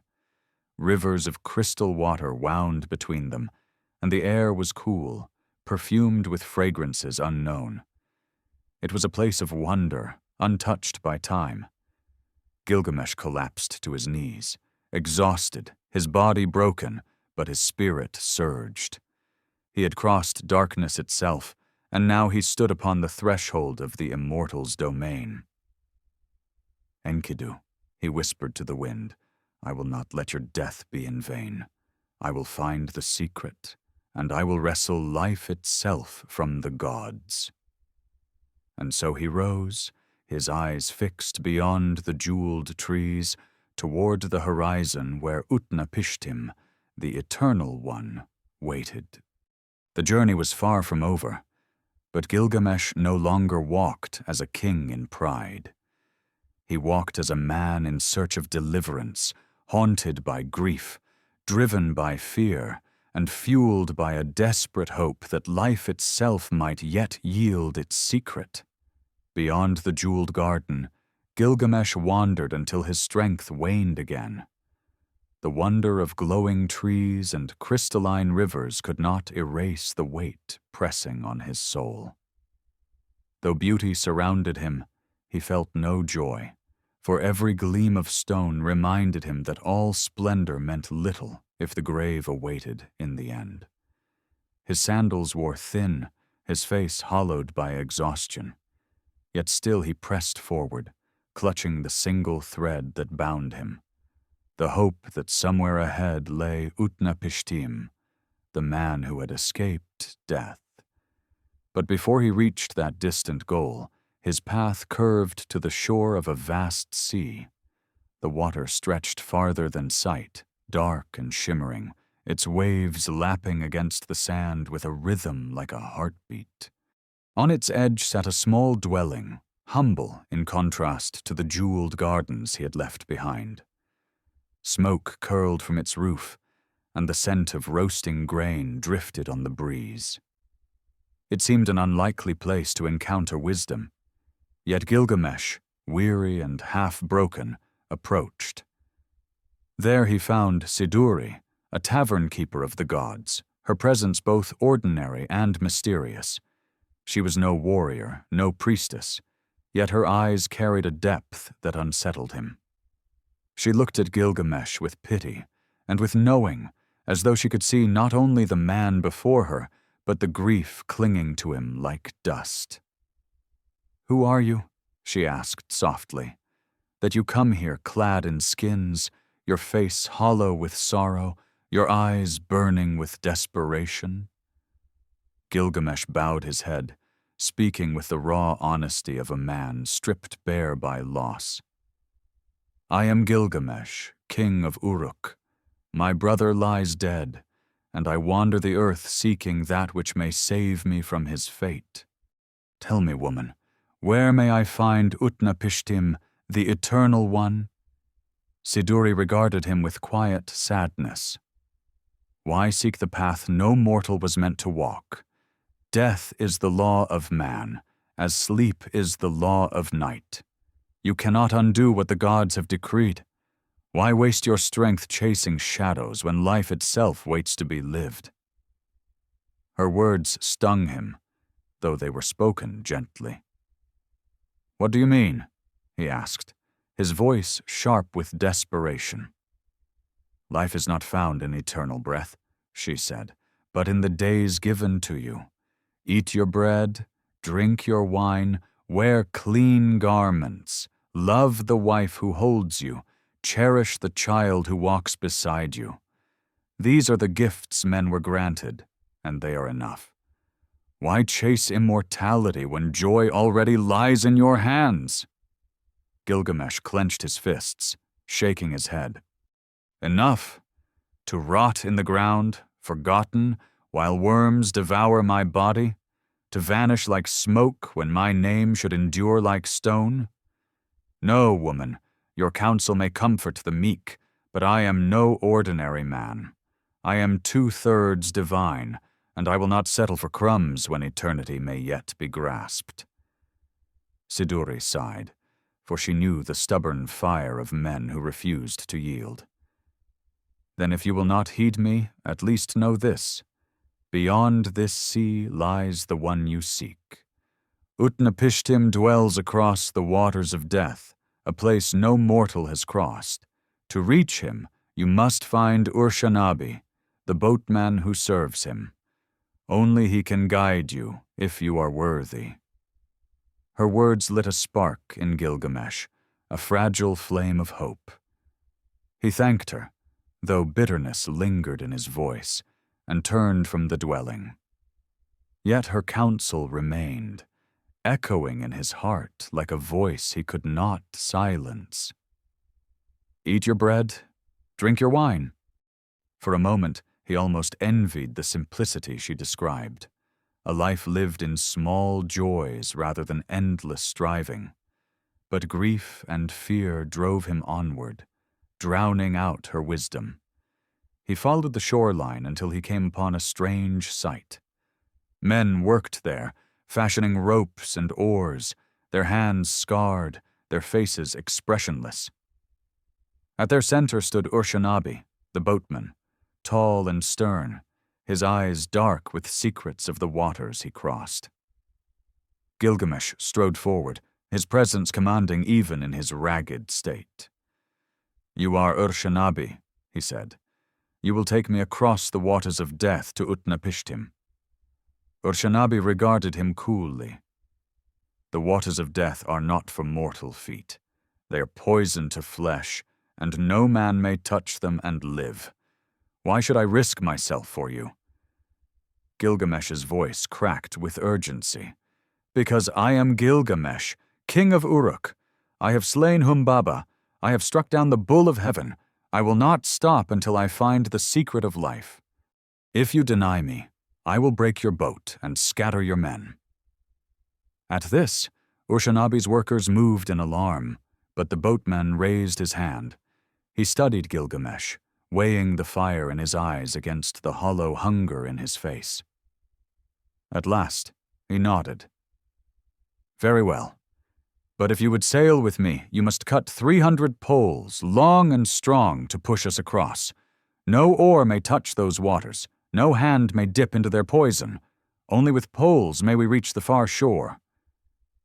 Gilgamesh set himself to the task, his body aching, his hands blistered but his will unbending. One by one he felled trees, shaping poles, stacking them high until the number was met. When at last the boat was ready, Urshanabi led him aboard.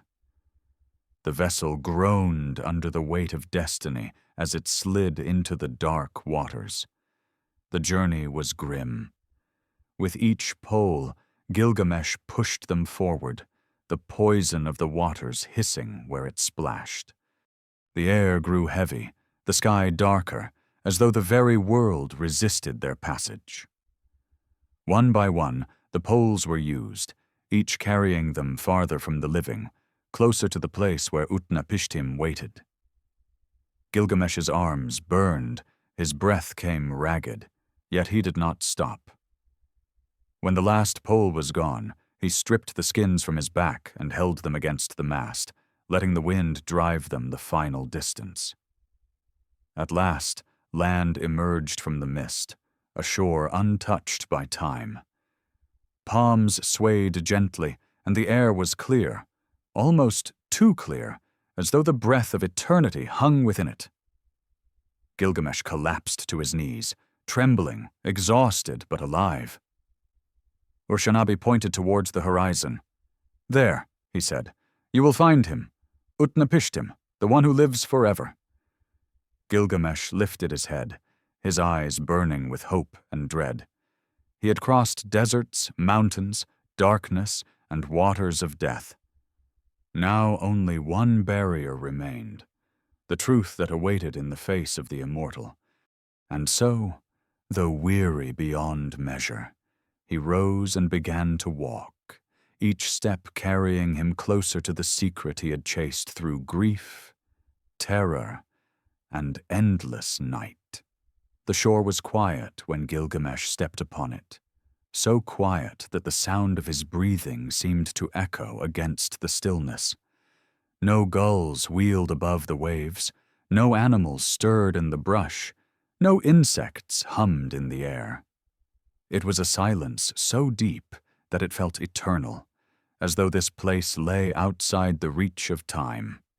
His feet sank into the sand, cool and untouched, and he knew he had reached the dwelling of Utnapishtim, the Immortal One.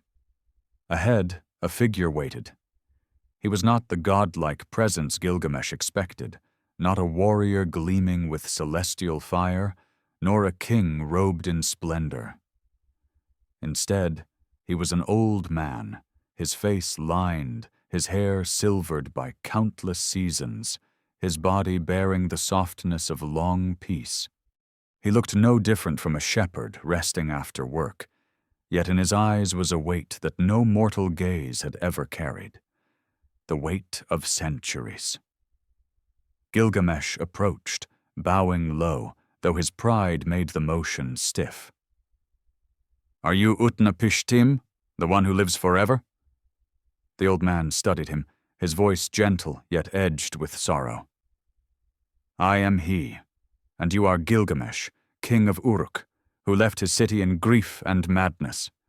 Why do you disturb the silence of my dwelling?" Gilgamesh dropped to his knees, his voice breaking with desperation. "Because my brother lies dead. Enkidu, my companion, was struck down by the gods for our defiance. I have seen his body rot, I have heard his final breath, and now I know death waits for me as well. But I cannot accept it. Tell me, Utnapishtim, how did you escape? How did you win immortality? Show me the path, and I will follow it." "Do." For a long time Utnapishtim was silent, gazing at him with eyes that seemed to pierce through flesh and into the soul itself. At last he spoke. "Listen, Gilgamesh. I will tell you a tale older than your city, older than your kings, older even than the cedar trees you felled. Perhaps then you will understand." He leaned back, his gaze drifting toward the horizon, as though he were speaking not only to Gilgamesh, but to the sea and the sky that had witnessed it all. In the days when the world was still young, the gods walked among men. But men multiplied, their voices rose loud upon the earth, and the gods grew weary of their clamor. They gathered in council and resolved to send a flood, a great deluge that would sweep away all living things. The decision was terrible and final. Yet Ea, the god of wisdom, took pity upon me. In a dream he spoke, instructing me to build a vessel, vast as a city, sealed tight against the waters. He said, "Leave your possessions, abandon your wealth, and save only life itself.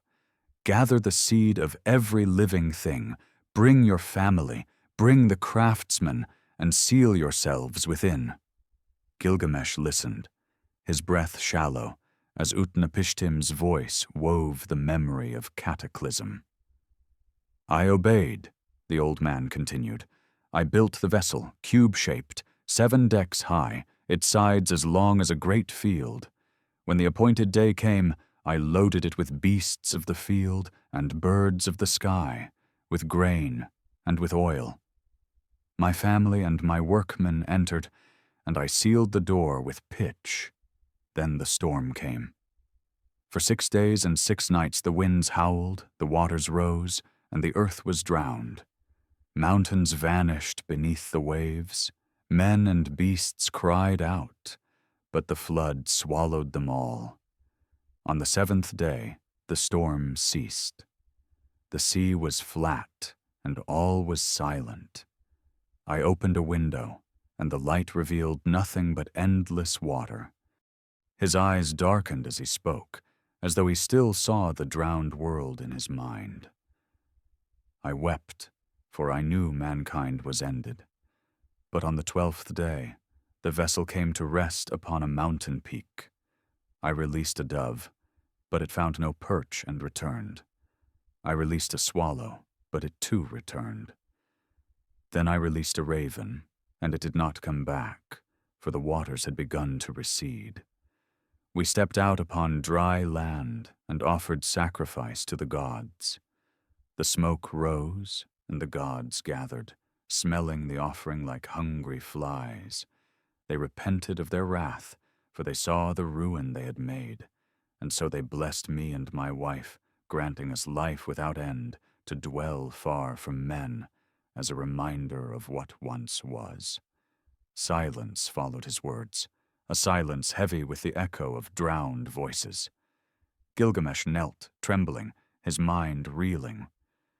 Then you, a man, were granted immortality. Surely I too can claim it. Tell me how. Tell me what I must do. But Utnapishtim shook his head.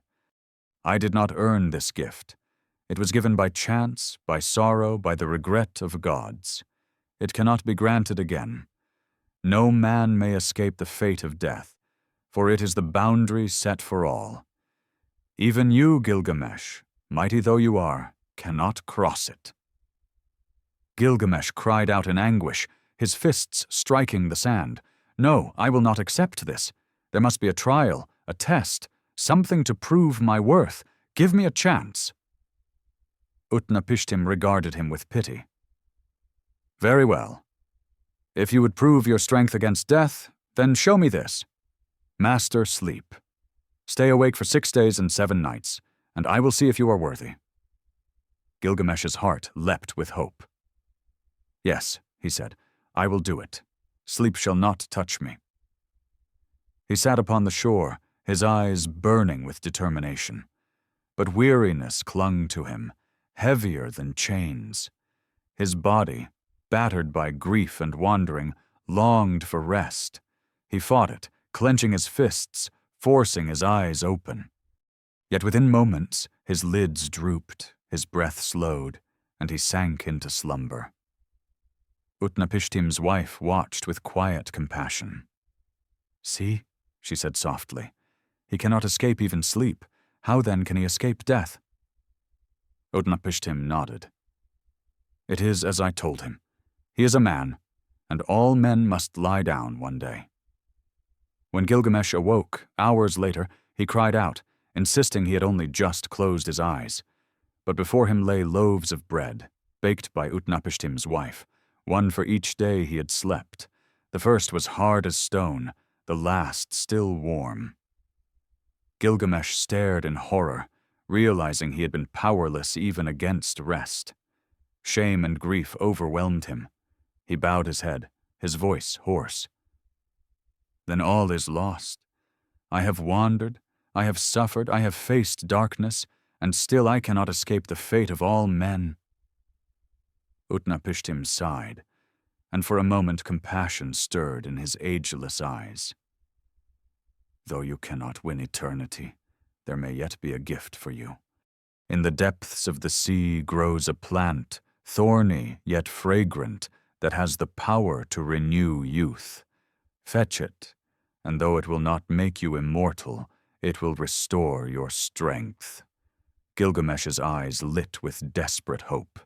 He stripped off his skins, tied stones to his feet, and plunged into the waters. The cold bit into his flesh, but he pressed downward until he reached the seabed, where the plant grew among corals. He seized it, cutting his hands on its thorns, and rose gasping to the surface, the treasure clutched against his chest. He laughed, wild with triumph. At last, if I cannot have immortality, then I will bring this gift to Uruk. I will share it with my people, and they shall know renewal. My name will live forever in their gratitude." But the gods, watching, were not yet done with him. With the plant pressed to his chest, Gilgamesh felt a surge of triumph he had not known since the days when Enkidu still laughed beside him. Water streamed from his body as he emerged from the depths, gasping and shivering, but his eyes shone with something that had been absent since grief first hollowed him. He held the plant aloft, as if it were a torch against the darkness of mortality.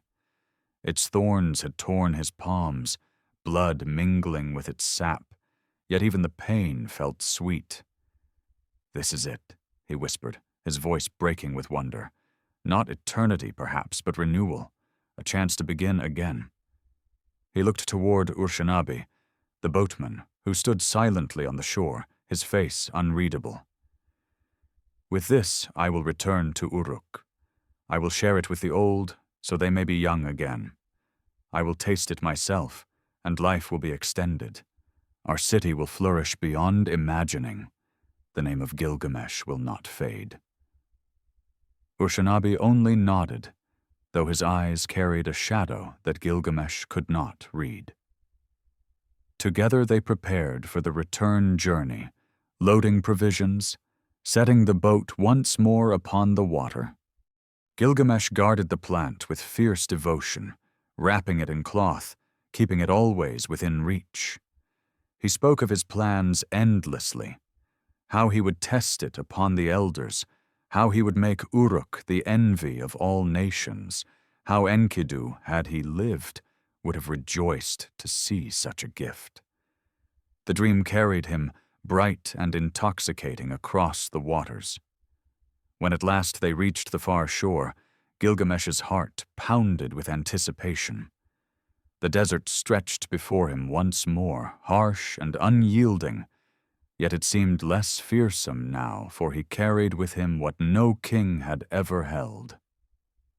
Day by day, he pressed onward, speaking often to the plant as though it were a companion. "You are my salvation," he murmured. "You are the proof that I am greater than death. With you, I will carve my legacy into eternity." But fate, as always, had its own designs. One evening, as the sun sank behind jagged hills and the sky blazed with crimson, Gilgamesh stopped to rest beside a cool spring. Exhaustion weighed upon him, and for the first time in many days, he allowed himself the luxury of bathing.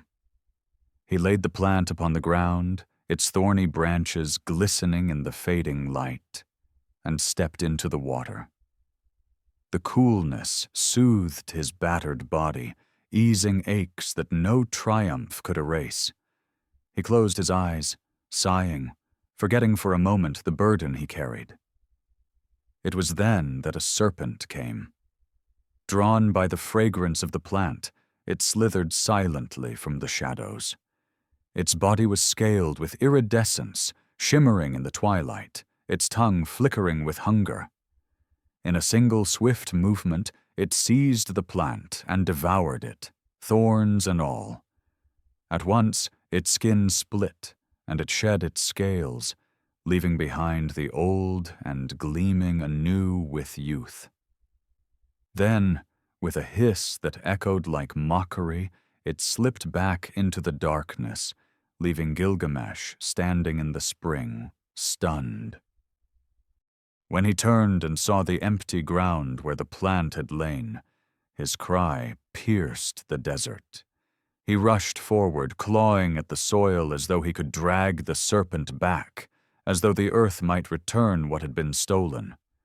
But the plant was gone, devoured, transformed into the serpent's renewal. Gilgamesh fell to his knees, his hands bleeding from the rocks, his chest heaving with despair. "All for nothing," he whispered, his voice hollow. "All the miles, all the suffering, all the blood and dust, taken in a moment by a beast. The gods mock me still. They gave me hope only to snatch it away." He pressed his face to the ground, weeping, his tears mixing with the sand. For hours he remained there, broken until the stars emerged, cold and indifferent above his grief. At dawn he rose, hollow but resolute. The plant was gone, yet he still lived. His body trembled, his spirit ached, but something within him had shifted. For the first time, he saw the truth not as a curse but as a clarity. Immortality would never belong to him. He was a man, and men must die. But what he could leave behind was not endless breath, nor unbroken youth, but the works of his hands, the love of his people, and the memory of his deeds. With heavy steps, he turned back toward Uruk. The journey across the desert seemed longer this time, for he carried no dream to buoy him, only the weight of acceptance. Yet as he walked, he began to think not of what he had lost, but of what remained. The walls of his city rose in his mind, mighty and enduring, crafted by thousands of hands. The faces of his people came to him, weary yet hopeful, looking always to their king for guidance. Even Enkidu's laughter echoed faintly in his memory, not as torment, but as reminder. Life's sweetness lay not in eternity, but in its fleeting moments. When at last he stood before the gates of Uruk once more, the sight struck him with awe. The walls, towering and strong, glowed in the sunlight. The bricks, baked by generations, seemed eternal compared to the fragile span of human years. He placed his hand upon the stone, feeling its warmth, and whispered, "Here is my immortality, not in endless days, but in what endures after me." The people gathered, astonished at the sight of their king returned from the edge of the world. He was thinner, wearier, his eyes lined with sorrow, yet in his bearing there was a new gravity, a wisdom wrought from suffering. They crowded around him, pressing hands to his robe, calling his name, weeping with relief. Gilgamesh raised his hand, and silence fell. "My people," he said, his voice steady, "I sought the secret of eternal life. I crossed deserts and mountains. I battled darkness and waters. I spoke with the Immortal One. But the gift I sought was not mine to claim. Death comes for us all. Yet look at these walls, these towers, this city. They are ours, built with our labor, shaped by our hands. They will endure, and through them so will we. This is our immortality." The people listened, their eyes wide, their hearts moved. In his words they heard not despair but truth, not grief but strength. They saw not the proud king who once oppressed them, nor the broken wanderer who fled in fear, but a leader who had faced death and returned with wisdom. That night, as torches burned upon the ramparts and music once again filled the streets, Gilgamesh stood upon the walls, gazing out at the land that stretched endless under the stars. The serpent had stolen the plant, the gods had denied him immortality, but he no longer raged. Instead, he felt a strange peace. His story was not about escaping death, but about embracing life, fleeting and fragile though it was. And in that acceptance lay a strength greater than any victory. He whispered into the night, as though speaking to Enkidu, to the gods, to the world itself. "I have walked the road of despair, and I have returned. Let my people remember not my fear, but my wisdom. Let them live fully, for that is the gift given to us. That is enough."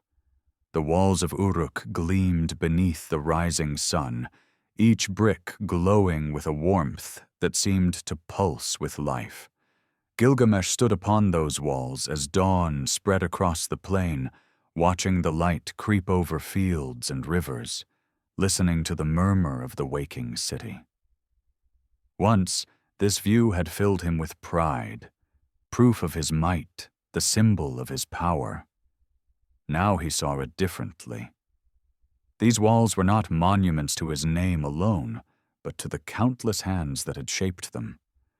The masons who carried clay, the women who brought water, the laborers who bent their backs until sweat pooled in the dust, all of them had built this city. And in their work, he saw a kind of immortality that did not depend upon gods or stolen plants, but upon human effort, collective and enduring. He descended from the ramparts and walked among his people. No guards cleared the path for him, no courtiers shouted his titles. He moved quietly, a king who had returned not in triumph, but in humility. Merchants called greetings as he passed. Children tugged at their mothers' sleeves, whispering his name. Gilgamesh knelt to meet their eyes, lifting a child onto his knee, ruffling another's hair. Their laughter stirred something deep within him, a reminder that life's meaning lay not in escaping death, but in savoring these fleeting moments. The palace, once filled with endless feasts and empty boasts, became a place of counsel and justice. Gilgamesh listened to disputes with patience, no longer silencing voices with his pride, but weighing them carefully, seeking fairness. He summoned builders to strengthen the city's gates, not as symbols of vanity, but as protection for his people. He called for scribes to record laws, so that order would not depend solely on his temper, but on shared principles. And he encouraged poets and singers to shape words into memory, to carry the story of Uruk, not only through stone, but through song. Yet, even as he embraced his role anew, grief lingered like a shadow. At night, he still dreamed of Enkidu, his laughter echoing in the halls, his voice urging him forward. Sometimes the dreams were warm, filled with images of battles shared and journeys taken. Other nights they were bitter, haunted by the sound of his brother's dying breath. Gilgamesh would wake in tears, clutching the empty space beside him and whisper, "You should have seen this, my brother. You should have stood beside me still." But instead of letting grief consume him, he allowed it to guide him. When he passed shepherds driving their flocks, he thought of Enkidu's kinship with the wild. When he saw hunters in the fields, he remembered the day his brother had first stepped into the city. And when he heard the roar of lions beyond the walls, he smiled, for it seemed to him that Enkidu's spirit still prowled the wilderness, untamed and eternal. In council, when advisors urged harsh taxes or cruel punishments, Gilgamesh shook his head. "I once ruled with arrogance," he told them, "and it brought only sorrow. Strength without compassion is nothing but tyranny. Let Uruk be remembered not for fear, but for justice." His words carried weight, for he spoke not as a distant ruler, but as a man who had suffered, who had walked the edge of the world and returned transformed. The people felt the change. Markets thrived again, not under the weight of oppression, but with the freedom of fair trade. Temples filled with worshippers whose prayers rose not in desperation, but in gratitude. Children played in the squares, their laughter ringing where silence once reigned. Uruk began to prosper, not through conquest, but through stability, and the name of Gilgamesh grew not as a tyrant's curse, but as a king's blessing. Still, he never forgot the journey that had reshaped him. Sometimes he would sit with scribes, recounting the path he had walked, the forests where Humbaba roared, the terror of the bull of heaven, the desolation of Enkidu's death, the darkness of the tunnel, the jeweled garden, the old man Utnapishtim, the plant lost to the serpent. He told them everything, sparing none of his sorrow, none of his shame, for he wanted the truth preserved, not just his triumphs. "Write it all," he urged. "Let those who come after see not only my strength but my weakness, not only my victories but my grief. Let them know that even kings fear death, and that wisdom is born from loss." The scribes etched his words onto tablets of clay, their hands steady as they inscribed the story that would outlive even the greatest of monuments. And as Gilgamesh watched them work, he felt a strange peace. Perhaps immortality did not lie in endless breath, but in the memory left behind, carried by voices and stories. Perhaps his life would echo not in his body but in the words that told of his journey. One evening, he walked once more to the walls of Uruk. The sun was sinking, painting the bricks with fire, and the Euphrates shimmered in the distance. He looked upon the towers, the gates, the streets thrumming with life, and for the first time in years he felt content. "This is enough," he whispered. "To build, to protect, to leave something that endures. This is what it means to be human." Above him, the stars began to emerge, one by one, ancient witnesses to the rise and fall of men. Gilgamesh lifted his gaze, no longer in defiance but in acceptance. He knew death would come for him, as it came for all. But he also knew that his story, his city, his lessons would live beyond him. And in that, he found a kind of immortality no plant, no god, no flood could ever erase. That night, as sleep settled gently upon him, he did not fight it. He closed his eyes with the peace of a man who had walked the edge of despair and returned, who had wrestled with gods and grief, who had sought eternity and found instead the meaning of life.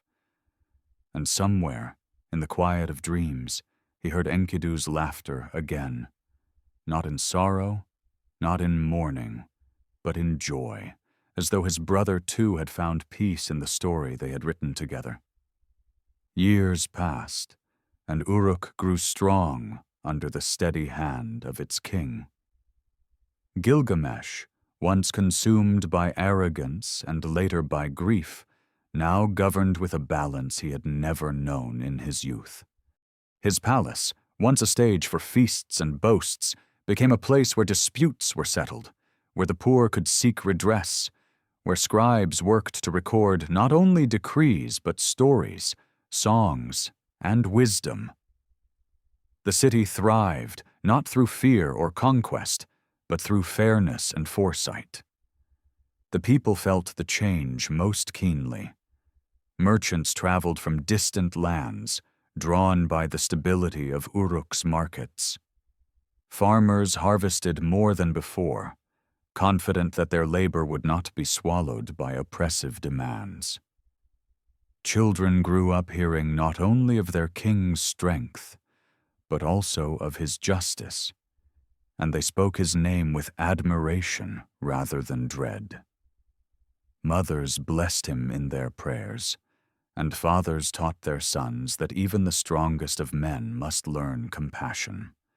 Gilgamesh himself walked often among his people, unarmored, unguarded, speaking with them as a man rather than a distant ruler. He listened to their worries, their joys, their small stories. Where once he had sought only monuments to his own name, now he saw greatness in the lives of his people. Each home built, each field tended, each song sung was a stone in the wall of immortality that he had once chased across deserts and seas.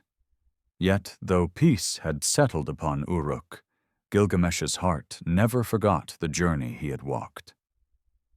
At times he would climb the walls at dusk, standing where the bricks caught the fading sun, and he would let his gaze wander towards the horizon.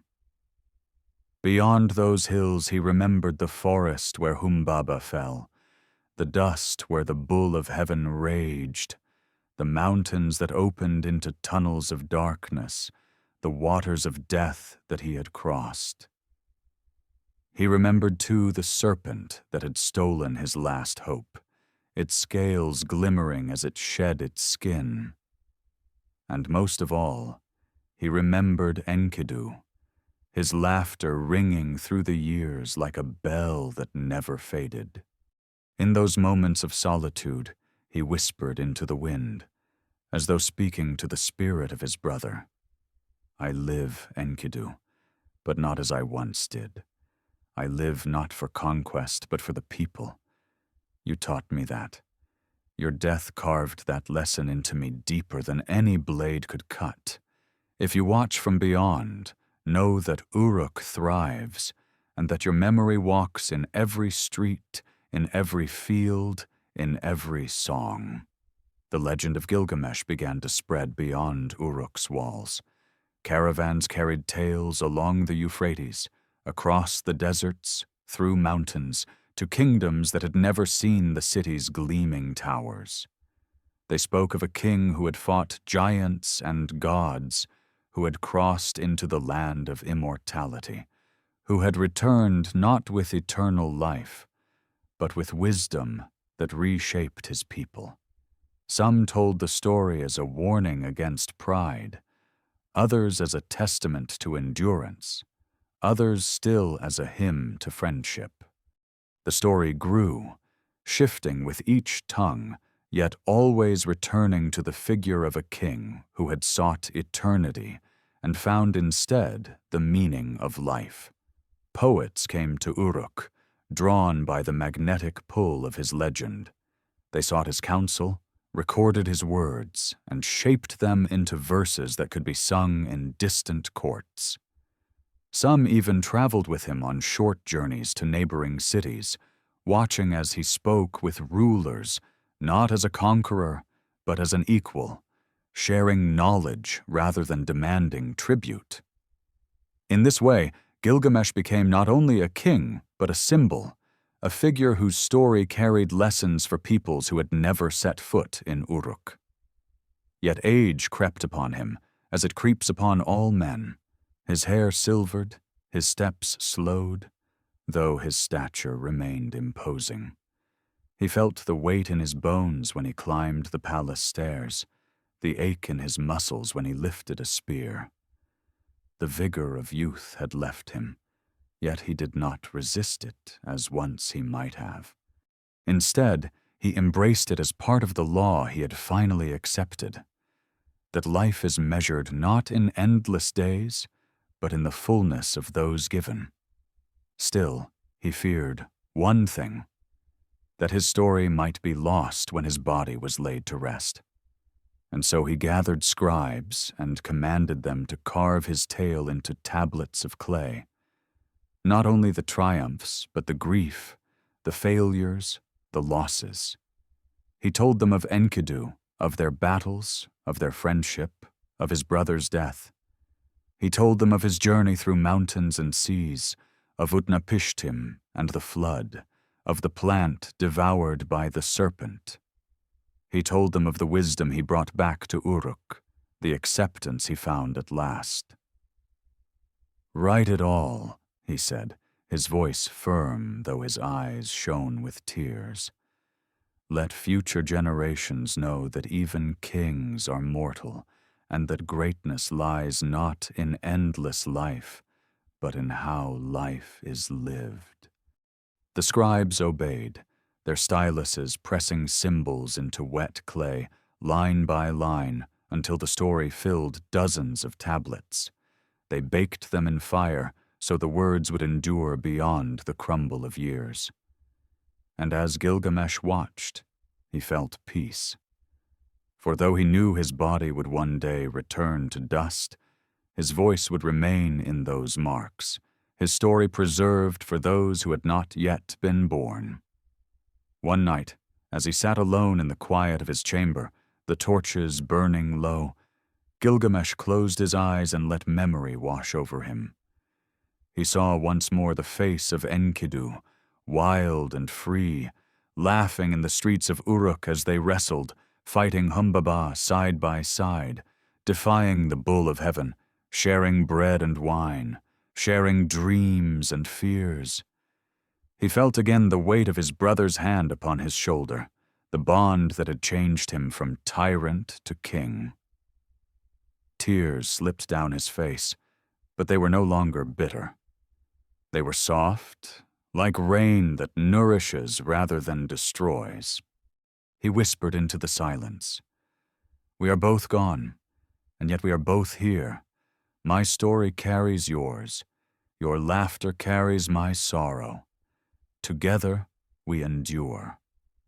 And so Gilgamesh, king of Uruk, who had once raged against death, now walked into his later years with quiet strength. His city flourished, his people thrived, and his story spread, weaving itself into the fabric of human memory. He had not found eternal life, but he had found something greater. The knowledge that meaning is not measured in years unending, but in the legacy left in hearts, in walls, in words. Above the city, the stars burned cold and eternal, the same stars that had watched him grieve, the same stars that had watched him defy the gods.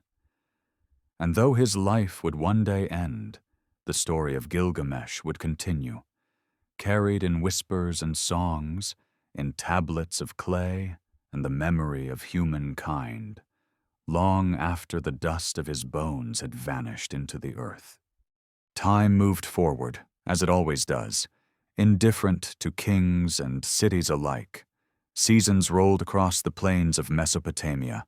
Floods swelled the rivers, harvests ripened, wars erupted in distant lands and faded again into silence. Within Uruk, life thrived under Gilgamesh's rule. Yet slowly, the man of flesh gave way to the figure of legend. Stories that had once been whispered in taverns or sung by poets now traveled farther than caravans, carried on the lips of traders, drifting like seeds across the ancient world. In these stories, Gilgamesh was not merely king. He was a warrior who had defied gods, a traveler who had reached the edges of the world, a seeker who had looked immortality in the face and returned with wisdom.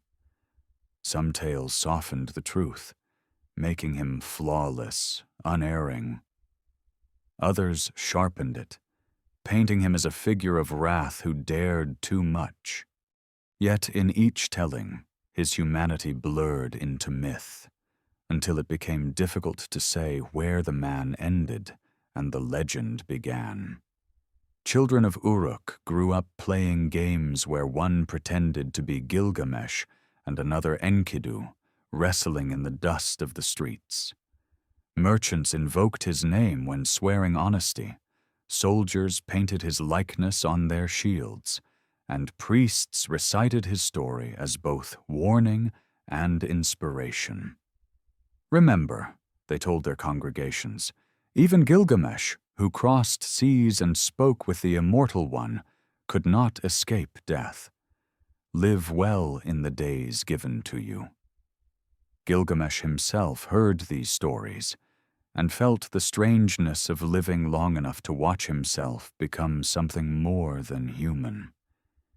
He would smile sometimes, listening to a child recite an embellished tale of how he had slain Humbaba with a single breath, or how he had plucked the bull of heaven from the skies as though it were a bird. Yet when he heard such exaggerations, he would correct them gently. "Do not forget Enkidu," he would say. "Without him, I would have been lost. It was he who held the bull's tail, he who steadied my hand against Humbaba. My story is not mine alone." But people do not always listen to corrections when myth begins to form. To them, Gilgamesh was more than a man. He was proof that mortals could brush against eternity, if only for a moment. His story became a mirror, reflecting back the fears and hopes of those who told it. As the years deepened, Gilgamesh felt his body weaken. His once mighty arms, that had held swords against giants, now trembled when he lifted amphorae of wine. His legs, which had carried him across deserts and mountains, now ached after climbing the palace stairs. His voice, though still strong, no longer carried the same thunder as in his youth. He accepted this with a dignity born of suffering, but in private, he sometimes ran his hand across the scars of old battles, whispering, "So this is how even lions fade." One evening, when the air was cool and the Euphrates shimmered with moonlight, Gilgamesh summoned the scribes. He asked them to read aloud the tablets they had carved, the record of his life. They recited the tale from the beginning, his arrogance in Uruk, the cries of his people, the gods' creation of Enkidu, their battles, their friendship, the grief, the quest, the flood, the serpent, the return. Gilgamesh listened in silence, eyes closed, hearing his life transformed into rhythm and symbol. When the reading ended, he spoke quietly. "So this is how I will be remembered, not as I was, but as I am shaped in story. Let it be so. Let future generations know my pride and my grief, my victories and my failures. For in them they will see themselves." In the days that followed, he walked the city more often, lingering in markets, listening to the voices of children, clasping the hands of elders. He no longer sought to build greater monuments or to carve his name deeper into stone. He saw instead that his name lived already, not in walls or towers, but in the lives of his people. A widow who received bread because he had eased her burden, a farmer who plowed safely because he had secured the fields, a child who played in laughter because the city was at peace. These were his monuments. Still, whispers came from beyond Uruk. Envoys brought news of neighboring kingdoms that spoke his name with awe and fear. Some claimed Gilgamesh had become a god, half man, half divine, who would never die. Others said he had descended into the underworld and risen again, bearing secrets no mortal should know. These rumors troubled him, for he knew the truth. He was only a man, one who had walked far, suffered much, and learned what it meant to accept life's brevity. Yet he also knew that he could not command what others believed. Stories, once loosed, had a life of their own. One night, standing upon the walls with the stars blazing above, Gilgamesh spoke softly into the darkness. "If I become a god in their stories, let it not be as a tyrant who defied heaven. Let it be as a man who sought wisdom and returned changed. Let my name remind them not to scorn life, but to live it."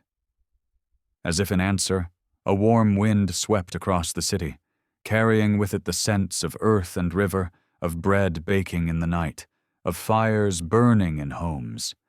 It smelled of life, ordinary, fleeting, precious. Gilgamesh closed his eyes and breathed deeply, letting it fill him. And in that moment he felt closer to peace than he ever had on his long quest. The years of his reign stretched on, but he no longer feared their dwindling. He gave himself to the tasks of rule, to the shaping of laws, to the care of his people.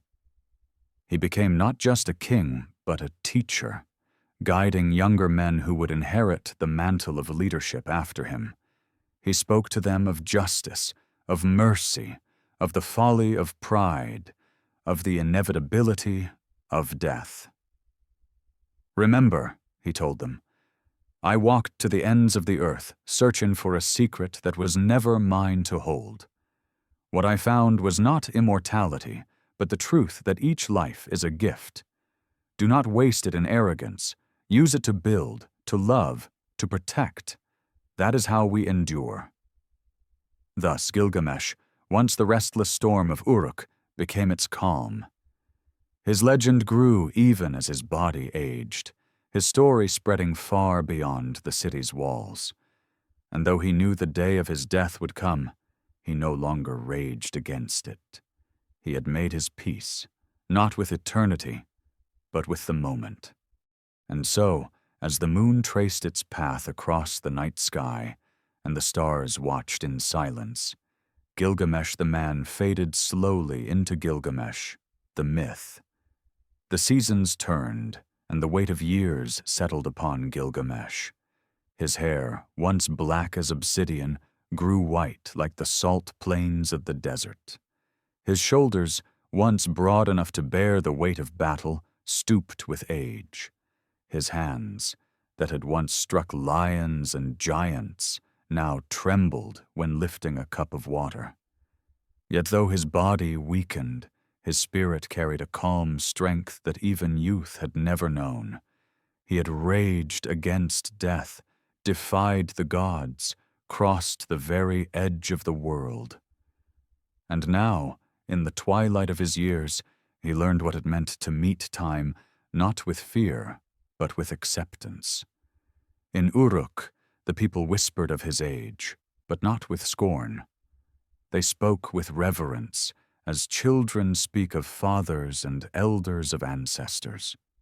He had become something more than king, a living emblem of endurance, a bridge between humanity and the divine. When disputes arose, his voice, though softer now, carried the weight of decades, and none dared ignore it. When feasts were held, his presence was enough to still the hall into reverent silence. To look upon him was to glimpse the line where history and legend blurred. Yet Gilgamesh knew the truth. He was no god. His bones ached, his breath came short, his sleep grew heavier with each passing month. Death, which he had fled across mountains and seas, now walked beside him quietly, no longer an enemy but a companion whose presence he could not deny. At times, lying in the stillness of night, he would imagine Enkidu waiting for him, not as a figure of grief, but as a friend smiling in welcome. One morning he rose and summoned the scribes. His voice shook, but his mind was sharp. "Take up your tablets," he commanded, "for I feel the end approaching, and I would leave no silence where my story should be. Write what I say, that my people may remember not only Gilgamesh the king, but Gilgamesh the man." The scribes obeyed, their styluses scratching clay. Gilgamesh spoke of his youth, of arrogance and pride, of the people who suffered under his heavy hand. He confessed his faults, his failures, the blindness that once ruled him. He spoke of Enkidu, his laughter, his loyalty, his death. He recounted the battles against Humbaba and the bull of heaven, the dreams that haunted him, the nights when grief nearly broke him. He told of the journey to Utnapishtim, of the flood, of the plant stolen by the serpent, of the long road back to acceptance. "Do not make me more than I was," he warned them. "Do not carve me as a god. Write me as a man who feared, who wept, who sought meaning and found it in the lives of his people. Let those who read know that even the greatest must die, but that wisdom endures." The scribes listened, their eyes wet, their hands steady. They knew they were not simply recording history. They were shaping memory, carrying a man into the realm of myth. As the days grew shorter, Gilgamesh spent more time upon the walls. He would sit at dawn, wrapped in cloaks, watching the city stir awake. He would linger at dusk, listening to the hum of voices drifting up from the streets, the laughter of children, the songs of workers returning home. He no longer sought glory in distant lands. He found it in the ordinary rhythms of Uruk, in the lives he had once overlooked. One evening, as the sun sank low and painted the sky with fire, he spoke to his counselors. "When I die, do not build me a tomb of vanity. Do not heap gold upon my body. Lay me within the earth of Uruk, among the people I ruled. Let my walls be my monument, my laws, my legacy, my story, my remembrance." They bowed, tears streaking their faces, for they knew the day he spoke of was near. It came quietly. One night, as the city slept, Gilgamesh lay in his chamber, the torches burning low. His breath was shallow, his chest rising with effort. Servants kept vigil, scribes lingered with their tablets, but he seemed already half beyond them. At his side knelt his daughter, her hand clasping his, her tears falling onto his skin. "Do not weep," he whispered faintly. "I go to join my brother. Remember what I have told you. Life is fleeting, but what we build together endures. Be kind, be just, and you will carry me with you always." As dawn broke, his eyes fluttered open one last time. He gazed towards the horizon, where the sun rose over the walls of Uruk, painting them in gold. His lips moved, forming the name of Enkidu, and then, with a final breath, the great king was gone.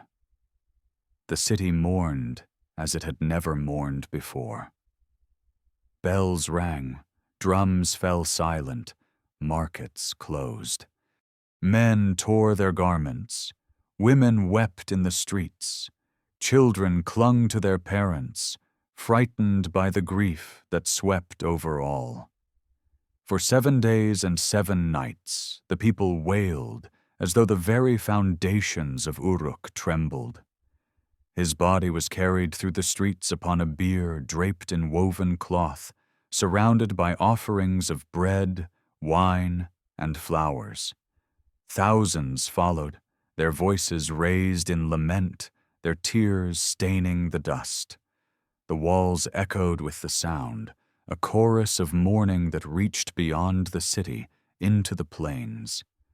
At last, they laid him in the earth, as he had wished, within the embrace of the city he had built. Priests spoke blessings, the people sang songs, and the scribes placed beside him the tablets inscribed with his story.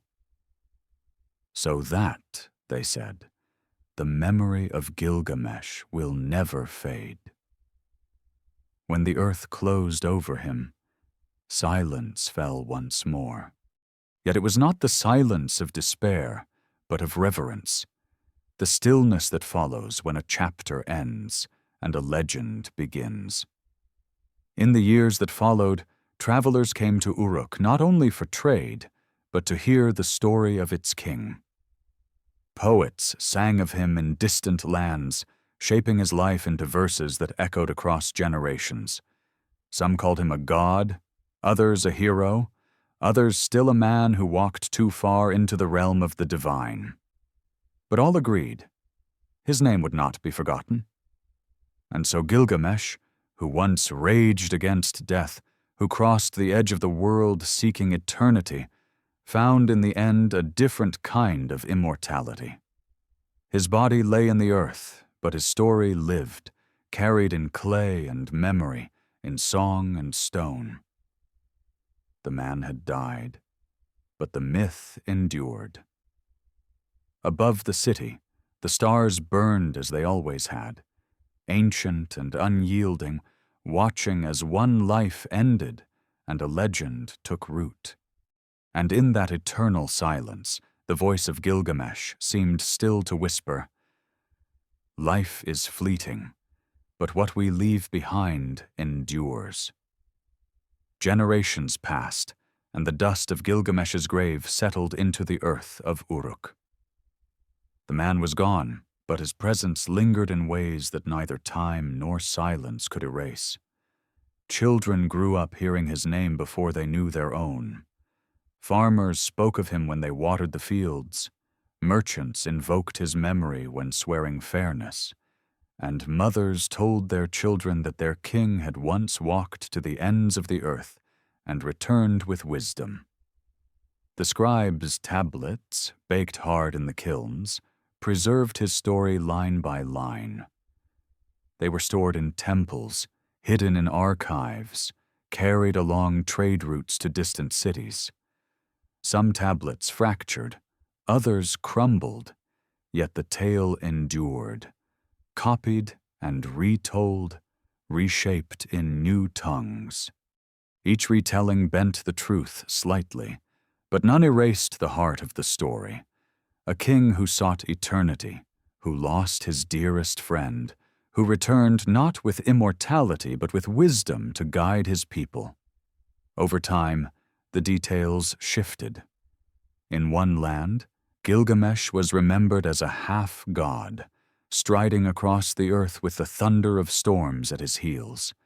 In another, he became a judge of the dead, seated in the underworld beside ancient deities.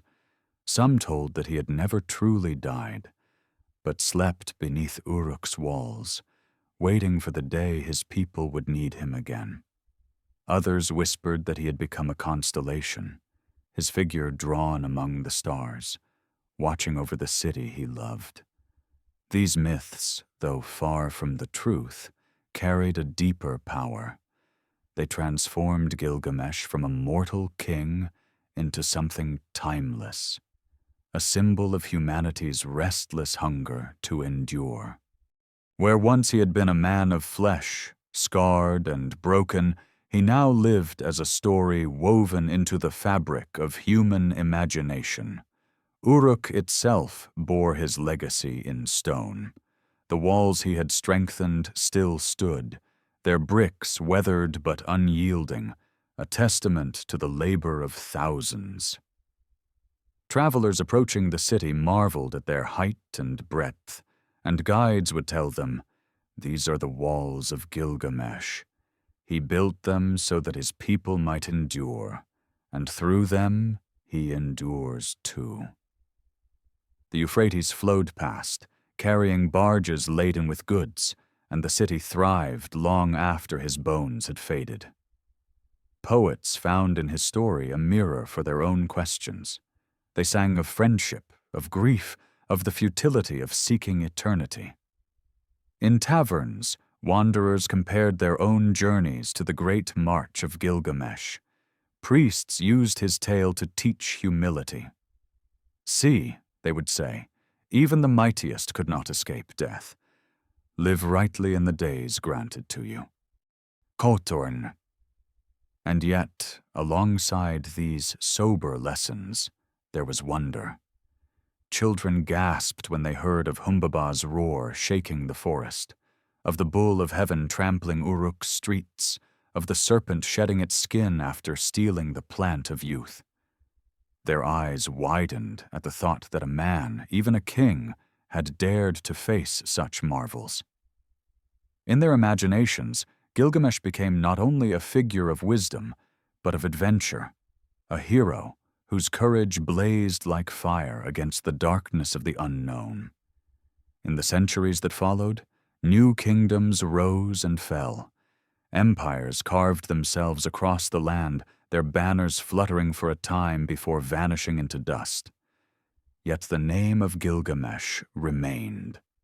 Carved into tablets, sung in poems, whispered in prayers, it survived floods, conquests, and the erasure of dynasties.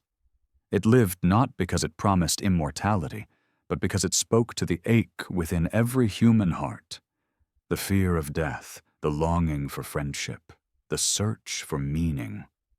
There were scholars who tried to untangle the truth from the myth.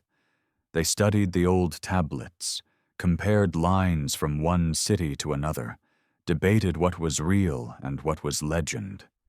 Was there truly a king who ruled Uruk, who built its walls, who walked its streets? Or was Gilgamesh always more story than man, a figure crafted to embody human yearning? Some argued that the truth mattered less than the lesson, for whether he had lived in flesh or only in clay, his story carried truths deeper than history itself. In Uruk, the people did not care for such debates. For them, Gilgamesh was both king and myth, ancestor and symbol.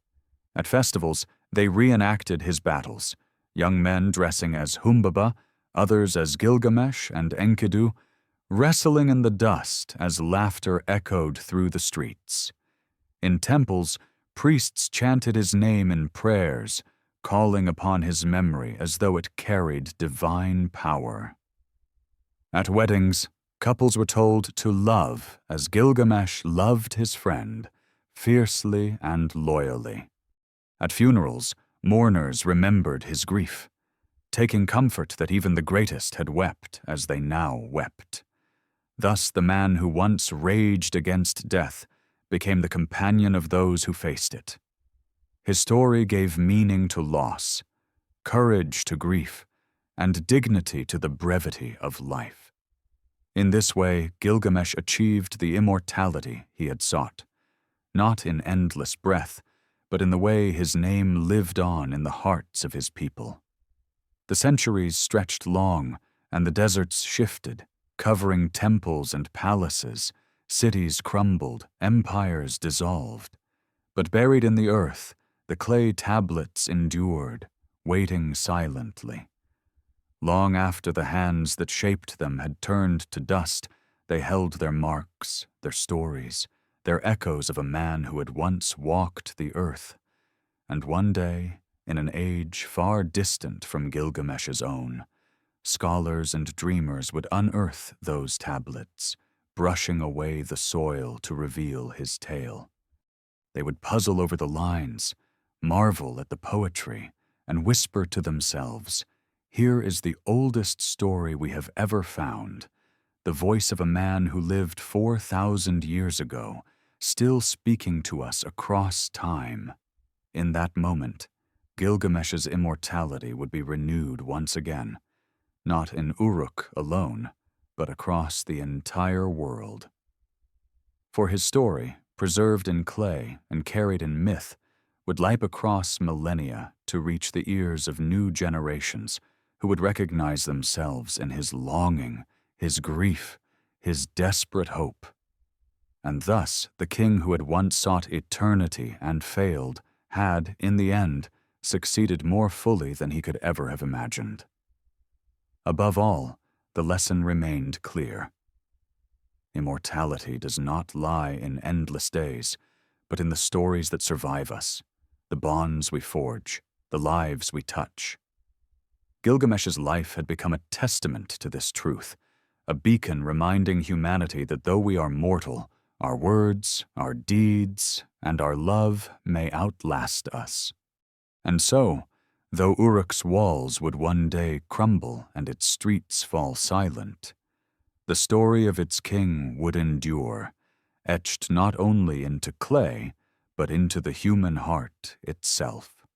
Long after Uruk's streets had faded into dust, long after its walls had crumbled into mounds along the banks of the Euphrates, the name of Gilgamesh still wandered the world. His story, carried on tablets and in songs, passed from one culture to another, reshaped by tongues and imaginations until the man was scarcely recognizable. What had begun as the tale of a mortal king, fierce and grieving, grew into something vaster, something that stretched toward the stars. In Babylon, priests spoke of him as more than a king. They whispered that Gilgamesh now sat in the underworld as a judge of souls, weighing the deeds of the dead before they crossed into shadow. His friendship with Enkidu became a model of loyalty recited in temple hymns, proof that bonds of love could echo even beyond death. Children were taught to honor him as one of the great ancestors, a figure who had bridged the world of men and the realm of gods. Elsewhere, in lands beyond Mesopotamia, his story shifted again. Some spoke of Gilgamesh as a demigod who still roamed the deserts at night, watching over travelers and shepherds. Others told that he had ascended to the heavens, becoming a constellation, his figure traced in stars so that mortals might remember that even kings long for eternity. Mariners claimed they saw his outline shining above the sea, guiding them safely through storms. And in the songs of wandering poets, Gilgamesh was no longer a king of Uruk at all, but a cosmic hero, a wanderer forever seeking, forever teaching through his endless quest. Each retelling carried a fragment of the truth. The grief for Enkidu remained, though sometimes softened into parable.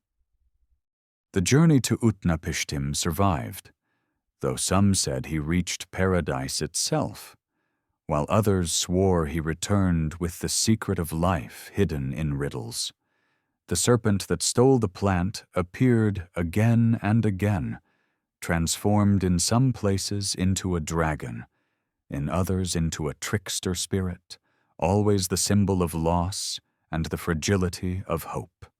The details changed, but the heart remained. A man had sought immortality, failed, and yet, in the very failure, found wisdom. As centuries folded into millennia, empires rose and fell.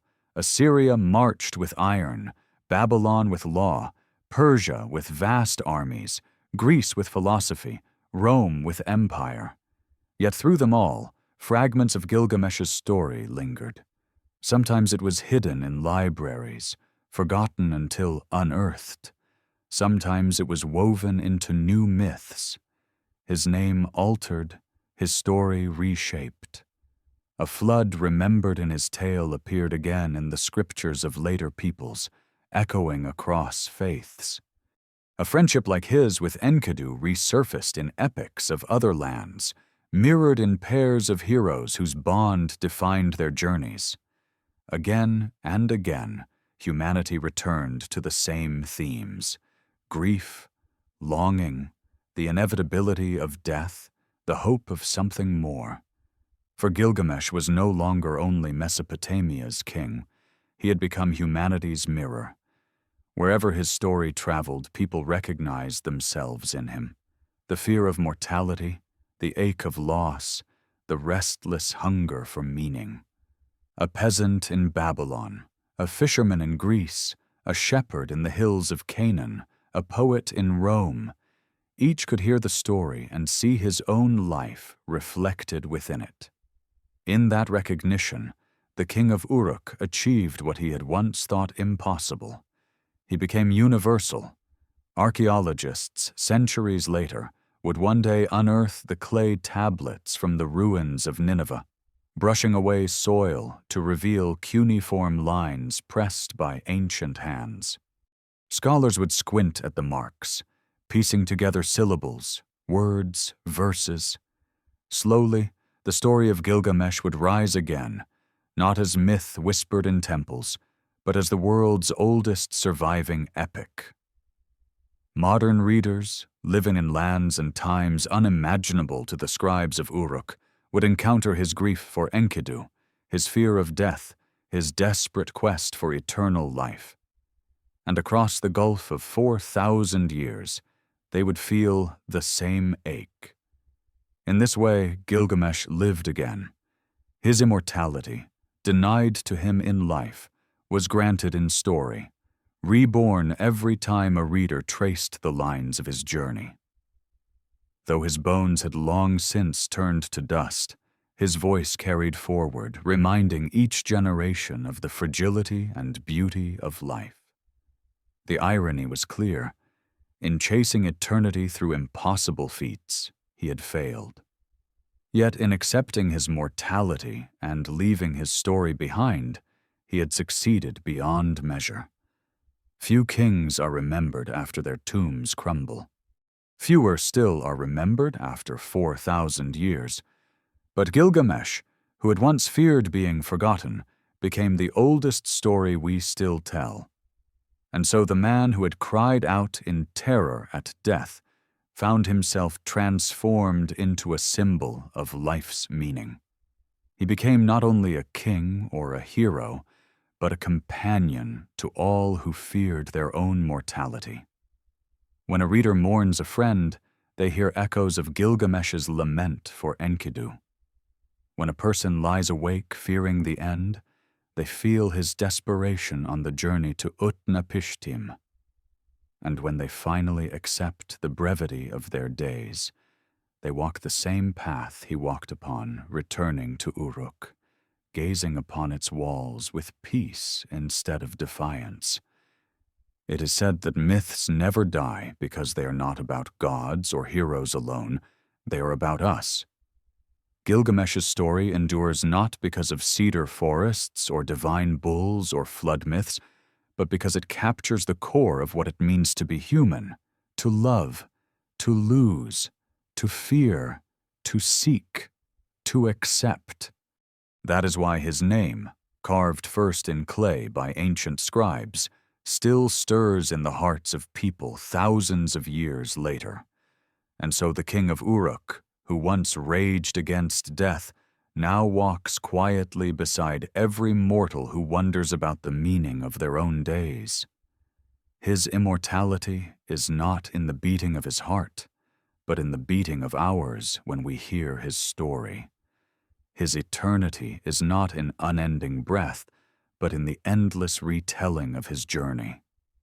Under the eternal stars, in the silence that spans ages, Gilgamesh remains, not as a man who conquered death, but as a story that conquered time. The story of Gilgamesh doesn't end in Uruk, nor in the clay tablets buried beneath ruins, nor even in the myths that transformed him into a judge of souls or a constellation above the desert night. His story ends and continues every time a voice retells it, every time a listener leans closer to hear. Like the river that flows endlessly past the city's fallen walls, the tale renews itself with each generation, carrying memory forward even as the world changes. When we listen to the Epic of Gilgamesh, we are not only entering the world of ancient Mesopotamia, with its cedar forests, its storm gods, its sacred rivers. We are entering the heart of humanity itself. His rage, his pride, his grief, his longing, they are not bound to one time or place. They are the echoes of questions asked by all who have ever lived. What does it mean to love? What does it mean to lose? What does it mean to face the certainty of death?